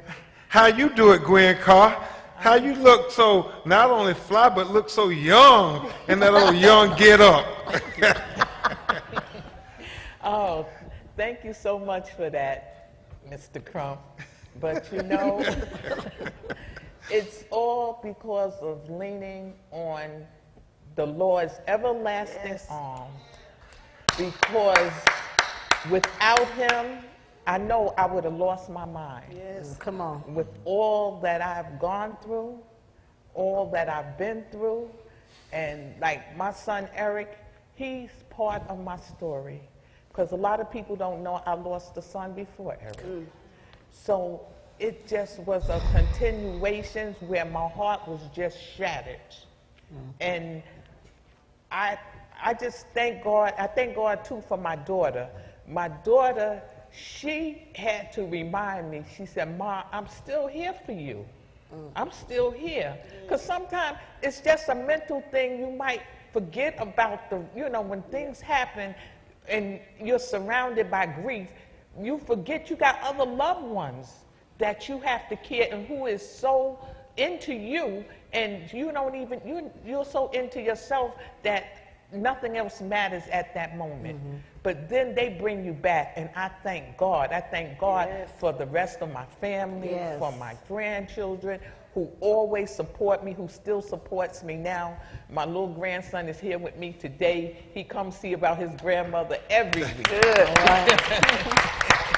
And I just love that. And we have to remember that it is the people who was positive with us, and now we got to be positive with other people, with other mothers who come into this circle, because we know this is not a popular circle. This is a circle that no one wants to be a part of.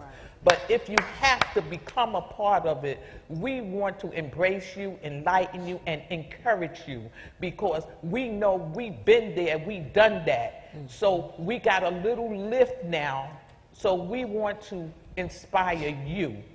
And just like Miss Katie Wright, we want to love on you. Yes. Thank you. Yes.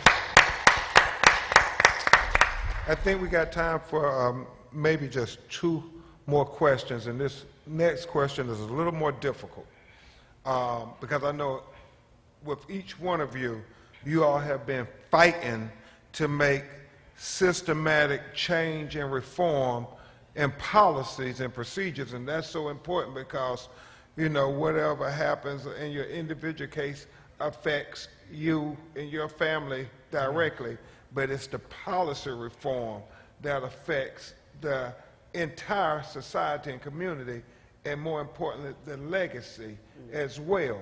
So, and I know with Lesley, we had some measure of success with President Obama doing the body cam legislation in the spirit of Michael Brown. And then Sybrina, I know there was some stand your ground reform initially after Trayvon was killed by the Neighborhood Watch volunteer, a private citizen. And then Sequette, I know you all achieved probably the greatest measure of success when California had that groundbreaking law that said the police can only use deadly force after all other measures have been tried, which is being challenged by the courts now on the Supreme Court level. And then I know you, Ms. Garner, were talking about making sure that you get rid of the chokehold and so forth. But even we see George Floyd, how many years later, died from a carotid artery constriction. With that said, I'll start with Lesley and we'll go down the row. How challenging has it been to try to get meaningful legislation to prevent what happened to your child from happening to other black people? Very challenging. This year makes 7 years. Mike's been gone. And let me interrupt you just for a second. Talk about that and talk about what foundations and things you have started to try to impact those legislation initiatives. Okay, yeah.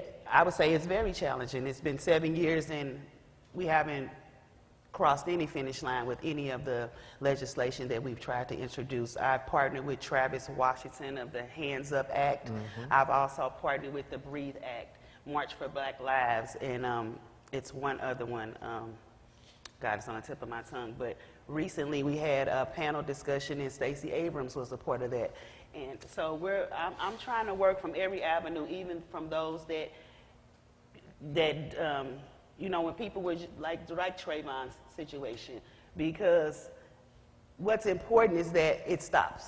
You know, what's important is that there's a measure put in place for our people. You know, we have no circumference when it comes to protecting our black boys, our black girls, or our black people. So I've partnered with these people over the last 7 years. We've even written a bill with Howard Law students, which has been written for now 4 years. So as I stated with Cori Bushman, our newly elected congressperson in Missouri, she was boots on the ground when everything happened to Mike. She didn't win the first election, but she won the second one. So I'm hoping Perseverance. that exactly she will push this envelope for us, and that we will finally see some type of form of legislation put into place where we can make this a law, and not just a law for Missouri. We need these things to be nationwide. Yes, right. Because there's all these different police departments have different protocols, and we're hearing about the training, but we've never seen anything about this training. Right. And then there's millions of dollars going into this training. What is it? So we're asking for transparency as well. We're asking for accountability, but with that, we're outlining what we would like to see put in place, because we know how it feels. We don't want those people making any more rules for us, because they don't come from these places that we come from, and they're not being hurt like we are. So just know that I'm working in all avenues and all aspects for everybody, not just for my son. Amen. Thank you, Lesley. Sybrina Fulton, same question.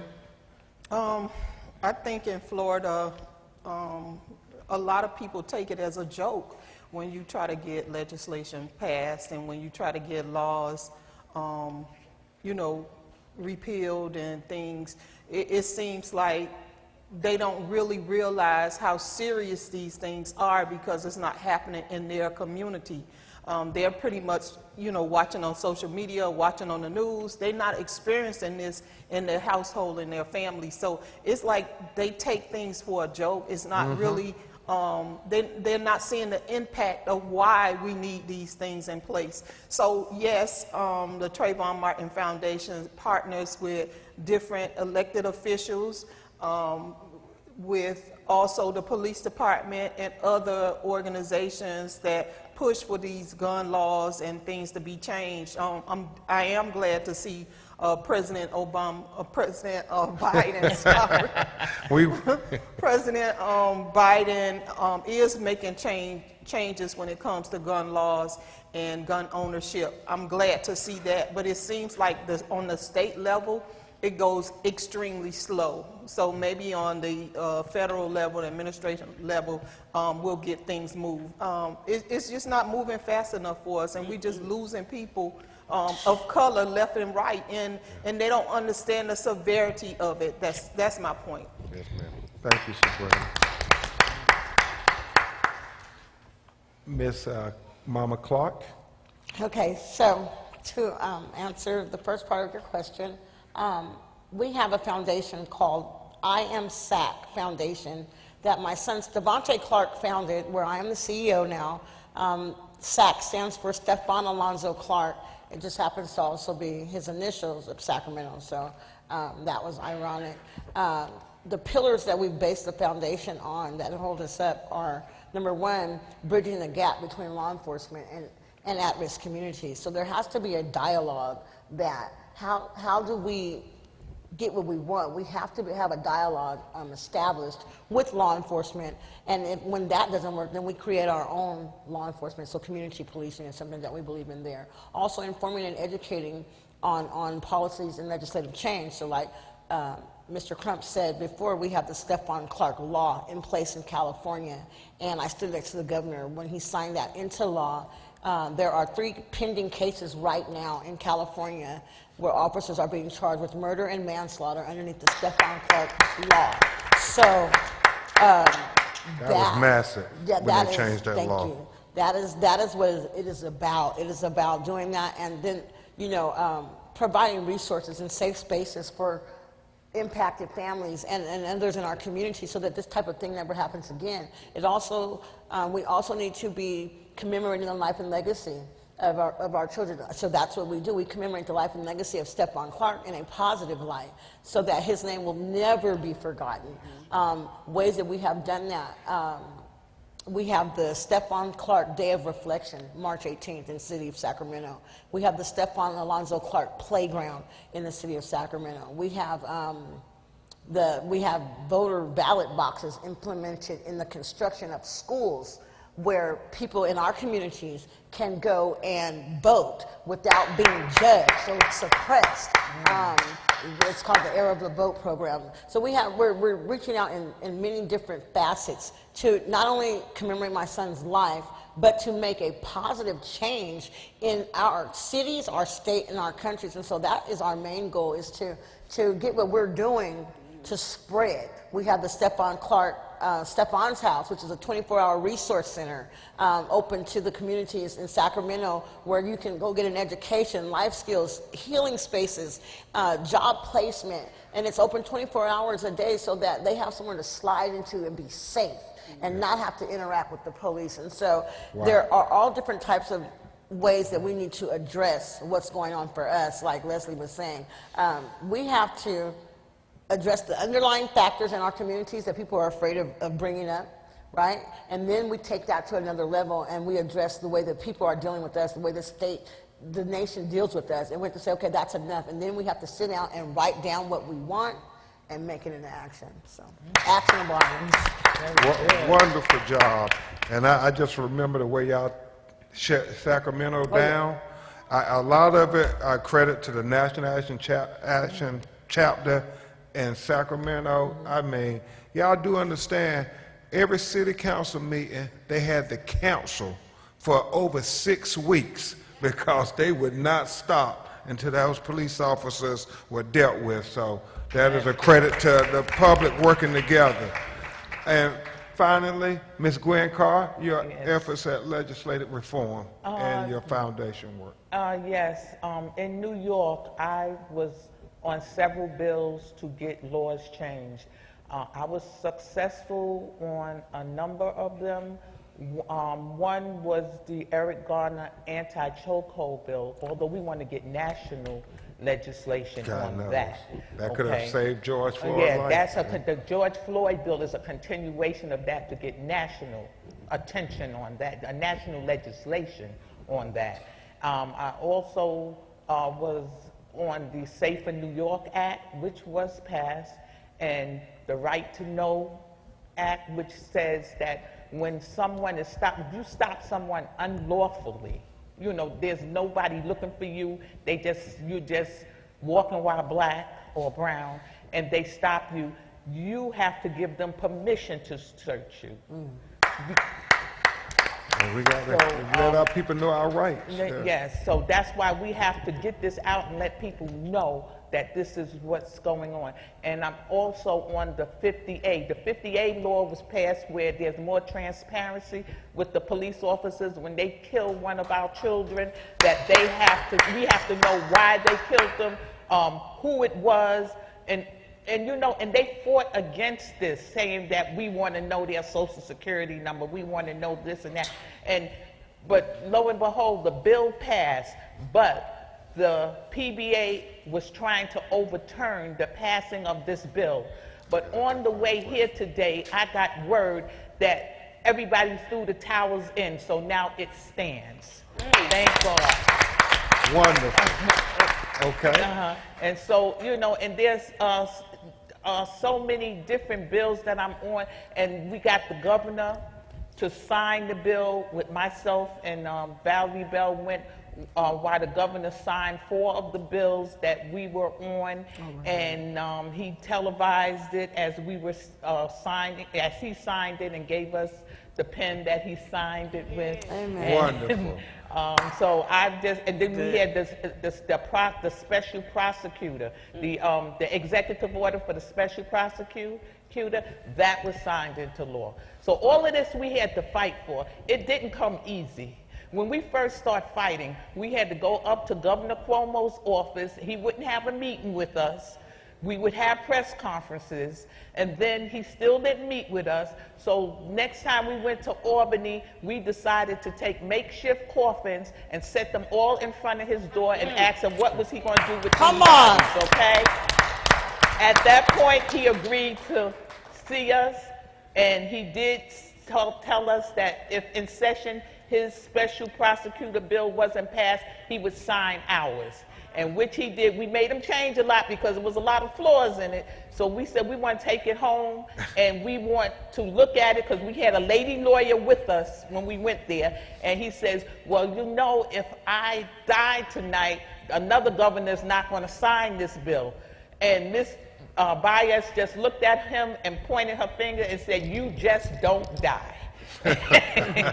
Okay. And so we did get a lot of things, you know, it's going slowly, because once you get these bills passed, you got to make sure that they're enforced. Right. Yes. That's the main thing, get them enforced. Thank you so much, Ms. Gwen. Boy, how time flies when you're having good conversation, don't it? So final question for each of you, and we'll start with you, Ms. McSpadden, and go down the row. Can you tell how National Action Network has helped you in your, I keep getting these notes. We gonna wrap. Y'all mind hearing us talk just a few minutes more?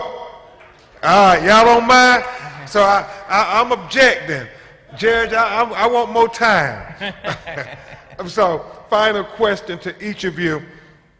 How National Action Network has helped you in your journey from beginning to now, and then what do you want to tell people that's on your heart? Anything you want to tell them that's on your heart right now in America? I didn't get to ask the question, and I had intended on when you all saw George Floyd video for the first time, what did it make you think, and did it bring back memories? No, I said I wanted to ask you all that question, but I have been censored by the court, as I'm often done, to go ahead, just don't keep talking about our lives, because I go in courtrooms and I fight the court to talk about our lives. Yes, you do. So, yes, you do. with Ms. McSpadden, how has NAN helped you, and what do you want to say from your heart to the people? Well, I had something written that I wanted to speak to the people. Do I have time to do it, or would you want to move on? I'm taking. Back to you want to be last? I can. Last okay. is first. You know, be last. Sequette or Sybrina? Let me see. So I'm going to start off by saying how National Action Network has helped me. My foundation, the Trayvon Martin Foundation, my family, our family is connected with not only the Sharpton family, but the NAN family as well. From day one, all of you know Crump was the lead attorney that worked for us, and he called Reverend Sharpton in. And what a lot of people don't know is Rev has a lot of people reaching at him. He doesn't go chase stories. He doesn't, he doesn't have the ability to go after something that is happening. They come to him.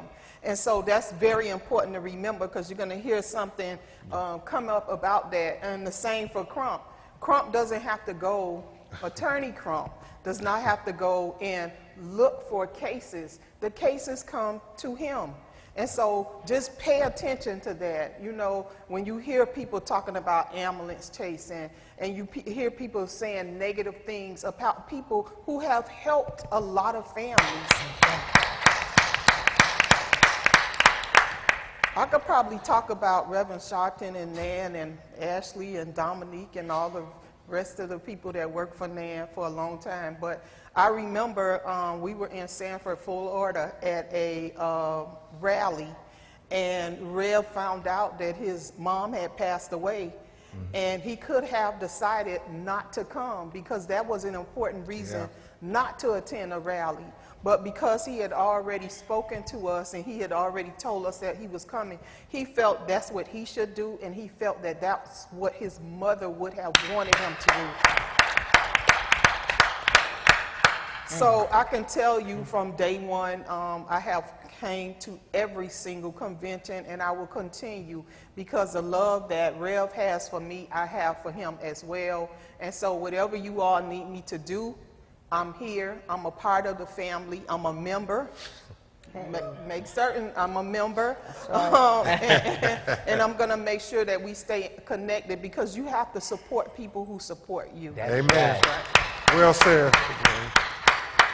Sequette? So, I believe in National Action Network. Reverend Sharpton, I spoke with him 3 days after my son was killed. My son, Stephon Carr, Attorney Trump calls him the commissioner. Stephon. We love you. Mommy loves you. He come. I was laying in my mother's home in the bed, and he came running up the stairs, and he said, "Mama, Mama." He said, "Reverend Al Sharpton's on the phone. He want to talk to you." And I was like, I got on the phone, and I said, "Hello," and he was like, "You know, Miss Clark, is there anything that I can do for you?" And I said, "Can you give the eulogy for my son's funeral?" And he came and he did that. And before he left, he said, excuse my emotions, but he said, "When the cameras are gone, if you need anything, call me." And when the cameras were gone, I was broken, and I was going through life changes. And I called him a few times, and every time he answered. Every time. Every time. Every time. He just doesn't stop answering. And so that, he's a man of integrity, and I thank God for his life. Yes. Amen. I thank God for National Action Network, and I would like to say, when you said say something from my heart, I did write a little something down. So what's next for I Am SAC Foundation is we're fundraising. To get funds, we need to build our own center, funds for our programs, and eventually we want to collaborate with the other mothers here on stage, as well as other impacted families, to create houses in each city where our loved ones were killed. So it's like we have a Stephon's house. We'd like to see a Trayvon's house. We'd like to see a Mike's house. We'd like to see an Eric's house, where our families where you mothers would have, a say-so on what legacy you would want to work on in your own houses. But we need to come together and make sure that our children across the nation have somewhere safe to be. And so I'm just asking everyone to visit our website, www.IamSACFoundation.com, where you can donate and become a part of the movement, not the moment. There you go. All right, Sequette. Very good. And before you go, Miss Gwen, my phone is blowing up. I'm sure they pulling Reverend Al back to MSNBC. Breaking news. God sits high and looks low. They just charged the police woman in Minnesota with second-degree manslaughter. So we continue to fight. We continue to fight. We continue to fight. And I know we have, we're going to get to that. This is more important. Miss Gwen, how has NAN helped you, and what do you want to say on your heart? Okay, where do I start? NAN has helped me from the very beginning, from the day that my son was murdered. The next day I heard from Reverend Al. I heard, and then he's been there. It was not only for my son's death. He was there for my husband's death, for my granddaughter's death. He's just been there for the family for the long run, and he's still there. And anything that I call on him for, he's always has answered me. So, you know, I had heard a lot of stories in the beginning, and you know, you have to judge people for yourself. You don't let people define another person for you. You have to do that yourself, and that's what I do. And their family has become a part of my family. And me, myself, Leash, all of us, we love the Sharpton family. And I just want to say that there is nothing that I would not do. Like he supports me, I feel it not robbery to support him and the NAN family, you know. And even like now, just like we've seen on TV, you seen, like you just mentioned earlier about Carr, I always say his name wrong, but Nazario. His name is Nazario. Oh, Carr okay. Nazario. Okay. He's part of my family, you know. Oh, in Virginia? Yes, he's part of, and I didn't even know it when I seen the video. I'm up there looking ashamed. There's another. And then when my niece called me and said, "Do you know that's Carr?" I was too shocked to know. She said, "This is happening again, you know, first to my cousin, then to my nephew." So I says, "Oh my God." You know, but I thank God that it got out. This happened back in December. I seen him in February at an uncle's funeral, and he never said nothing about it.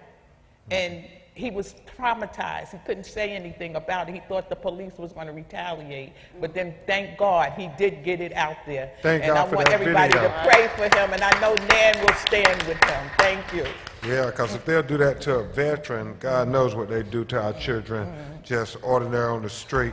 And finally, inappropriately with those fly shoes and everything else, Lesley McSpadden, we will hear you talk about how NAN has helped you and what you want to say from your heart. And then I'll give you what we're going to do. I think we're going to try to have y'all stand with us at this press conference regarding this breaking news. And I want to say this, Lesley, before you go. You know, the only reason we get to George Floyd, where the officer is being, you know, prosecuted so zealously, and that this policewoman is being charged, because I don't think without these women testimonies and these women fighting in the vineyards over the years, I don't think that they will be so quickly prosecuting these cops now. So you all are making a huge difference. I know everybody's working together, but it's your son's blood that are allowing us to finally get some measure of justice. Amen? Amen. So, Ms. McSpadden, Okay. if you may. Thank you. Well, I wrote a poem, and I would like to read it. So you got to do some press. A lot of people come up to me, and I'm sure they speak to you all, and they ask how you're doing, and before you can get out how you're doing, they say, are you okay? You're good, right? And it's like, no, I'm not okay. And that's what my poem is titled today. Before I read it, I do want to say some words about Rev. Al Sharpton and National Action Network, who have been there for me every step of the way. When I first met Reverend Al Sharpton in Four Seasons Hotel, downtown St. Louis, I was just still in a fog, and I couldn't believe this person was standing in front of me and taking me by the hand and leading me through these marches. And he was there for me. He became what he said, you know, we call each other something, we'll keep it between us, but I'm gonna let you know, I call him Granddaddy. I've never known a grandfather because my grandfather was deceased before I was born, but that's the empathy and the familyship that he showed me. And he has been there for every phone call, every program, every panel that I've asked him to join and come to St. Louis to participate and support my fight, my continued fight and justice for my son. So I love NAN. I know that NAN loves me, and I will be with them as long as they're with me. And so I'll read my poem. Pain, pain, rains down behind my broken smile. I'm not okay. Child, I'm tired. I'm not okay. I try to remind my jumbled mind that it's okay not to be okay, because a mind is a terrible thing to waste, they say. But when will there be a day when black boys and girls matter, when their bright and brilliant future isn't left to shatter? Without ducking bullets from government-issued guns made to strike down unarmed black bodies in which they let lay in the sun. I'm not okay. I try to hold on to the past, want to make memories of Sunday dinners at my granny's, laughter floating in the air, fishing trips in the country, and roller skating, the barbecue smell, St. Louis barbecue smell in the air. And then I remember the quick trip before it went up in flames, and before the world knew my firstborn's name. I'm not okay. I'm supposed to be strong.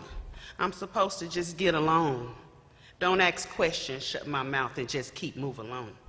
Ain't that what the towering bigot dressed in a bulletproof blue badge told me to do? Ain't that what all black mamas are supposed to do? Just trying to get justice. I'm sorry. Let me restate that. Ain't that what black mamas trying to get justice are supposed to do? Like Rodney said, can't we all just get along? I'm not okay. I try to cook to busy my mind, make all of Mike's favorites while slowly crumbling inside. Hanging on like thread unraveling, a prayer and a wish I could get a do-over because August 9th was a life makeover. I'm not okay. I gotta be okay for my 3 babies left. The eldest was like Mike's twin. Now she's about to bring new life in. Come on. I know it's God's sin, but I can't help but be nervous. This world feels like it's coming to an end. I'm not okay. I want her to know that I tried real hard, still trying to move on up like Mahalia said. Lord, I gotta make sure the cycle of abuse and fear are broken for good. Trying to shake off those hood blues while stepping into some new shoes. Need God to order my steps in a new direction. Come on. I'm not okay. My baby's all slipping through my hands like air some days. I just want to grab all 4 again and hold them tight, but I can't. I can't wake up from this endless night, this constant fight. The kitchen floor like quicksand swallowing up my feet, legs, and my spirit like a hungry, relentless beast counting every minute. I'm not okay. I hear my granny's voice holler for me to come in, for the streetlights come on. You gonna be all right, Ned Pooh, that's what they call me. Her whispers shake me to the core. I can't give up just yet. That old 60s battle cry for justice rattles inside like fire shut up in my bones. There's just some things I can't let ride. But no matter what, I'ma find my way home to justice where I refuse to hide. I'm not okay.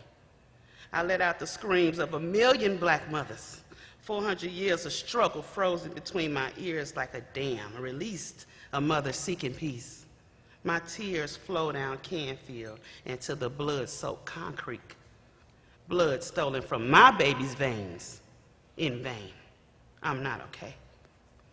I'm searching for help, but my arms fall limp. I've made so many mistakes.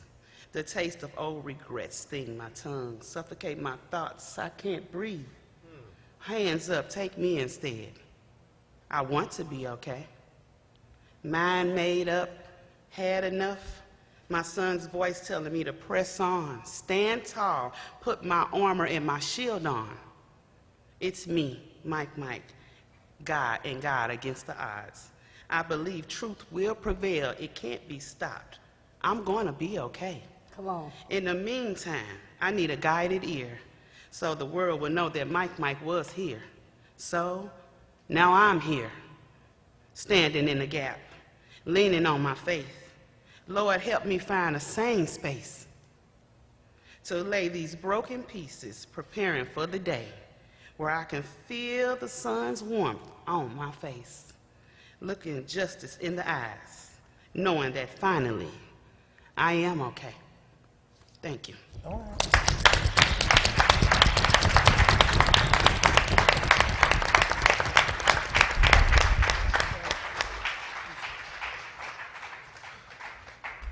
So Rachel is going to tell us about the press conference and where we're going to do it.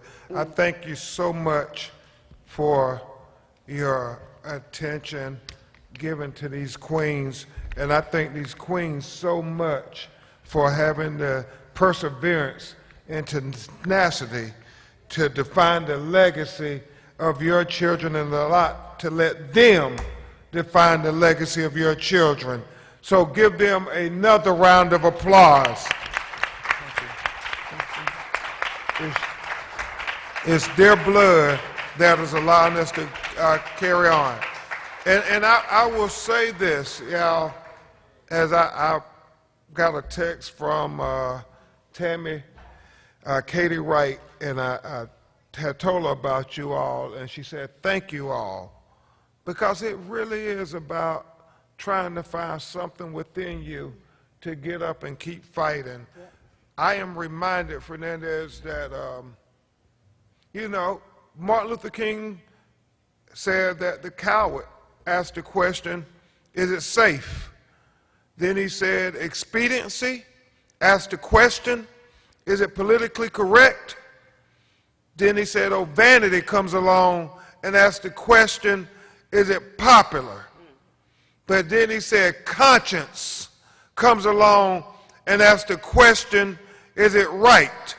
And Dr. King concluded there comes a time when one must take a position like these mothers that are neither popular nor politically correct or not even safe. But there comes a time when one must take a position because their conscience tells them it is the right thing to do. It is the right thing to do for us to fight for our children. It is the right thing to do for us to stand up for our children. It is the right thing to do for us to speak up for our children. Because if we don't fight for our children, we can't expect nobody else to fight for Mike, to fight for Trayvon, to fight for Stephon, to fight for Eric, or to fight for Dante, or to fight for George Floyd. And we got to fight for our children until hell freezes over. And then we got to be ready to fight on the ice. That's how much our children need to know that we're willing to fight for them, because our children's lives matters. Thank you all. God bless you. Thank you, Reverend Al. Thank you, National Action Network. God bless you. Thank you, Rev. God bless you, man. Let's give Brother Crump another sense of love. Let him know how much we appreciate him and these mothers. Come on, let's show them some real love, some real National Action Network love. Come on. Amen. Amen. Come on.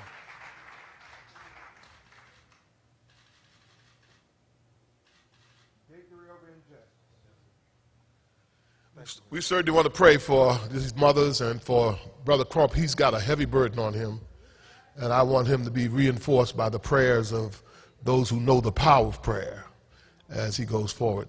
I want to ask you we want to leave here now. All of us have to leave this room. They're going to sanitize it, and you'll be able to come back in at 1:15. Well, I guess we'll move it down maybe to 1:30. Come back in at 1:25. All right, so please, but go out, walk in the sunlight, get some air, come on back in. But we all got to leave the room so that it can be reprocessed. Thank you for being here. You are wonderful, and we look forward to the rest of today's activities. Hi,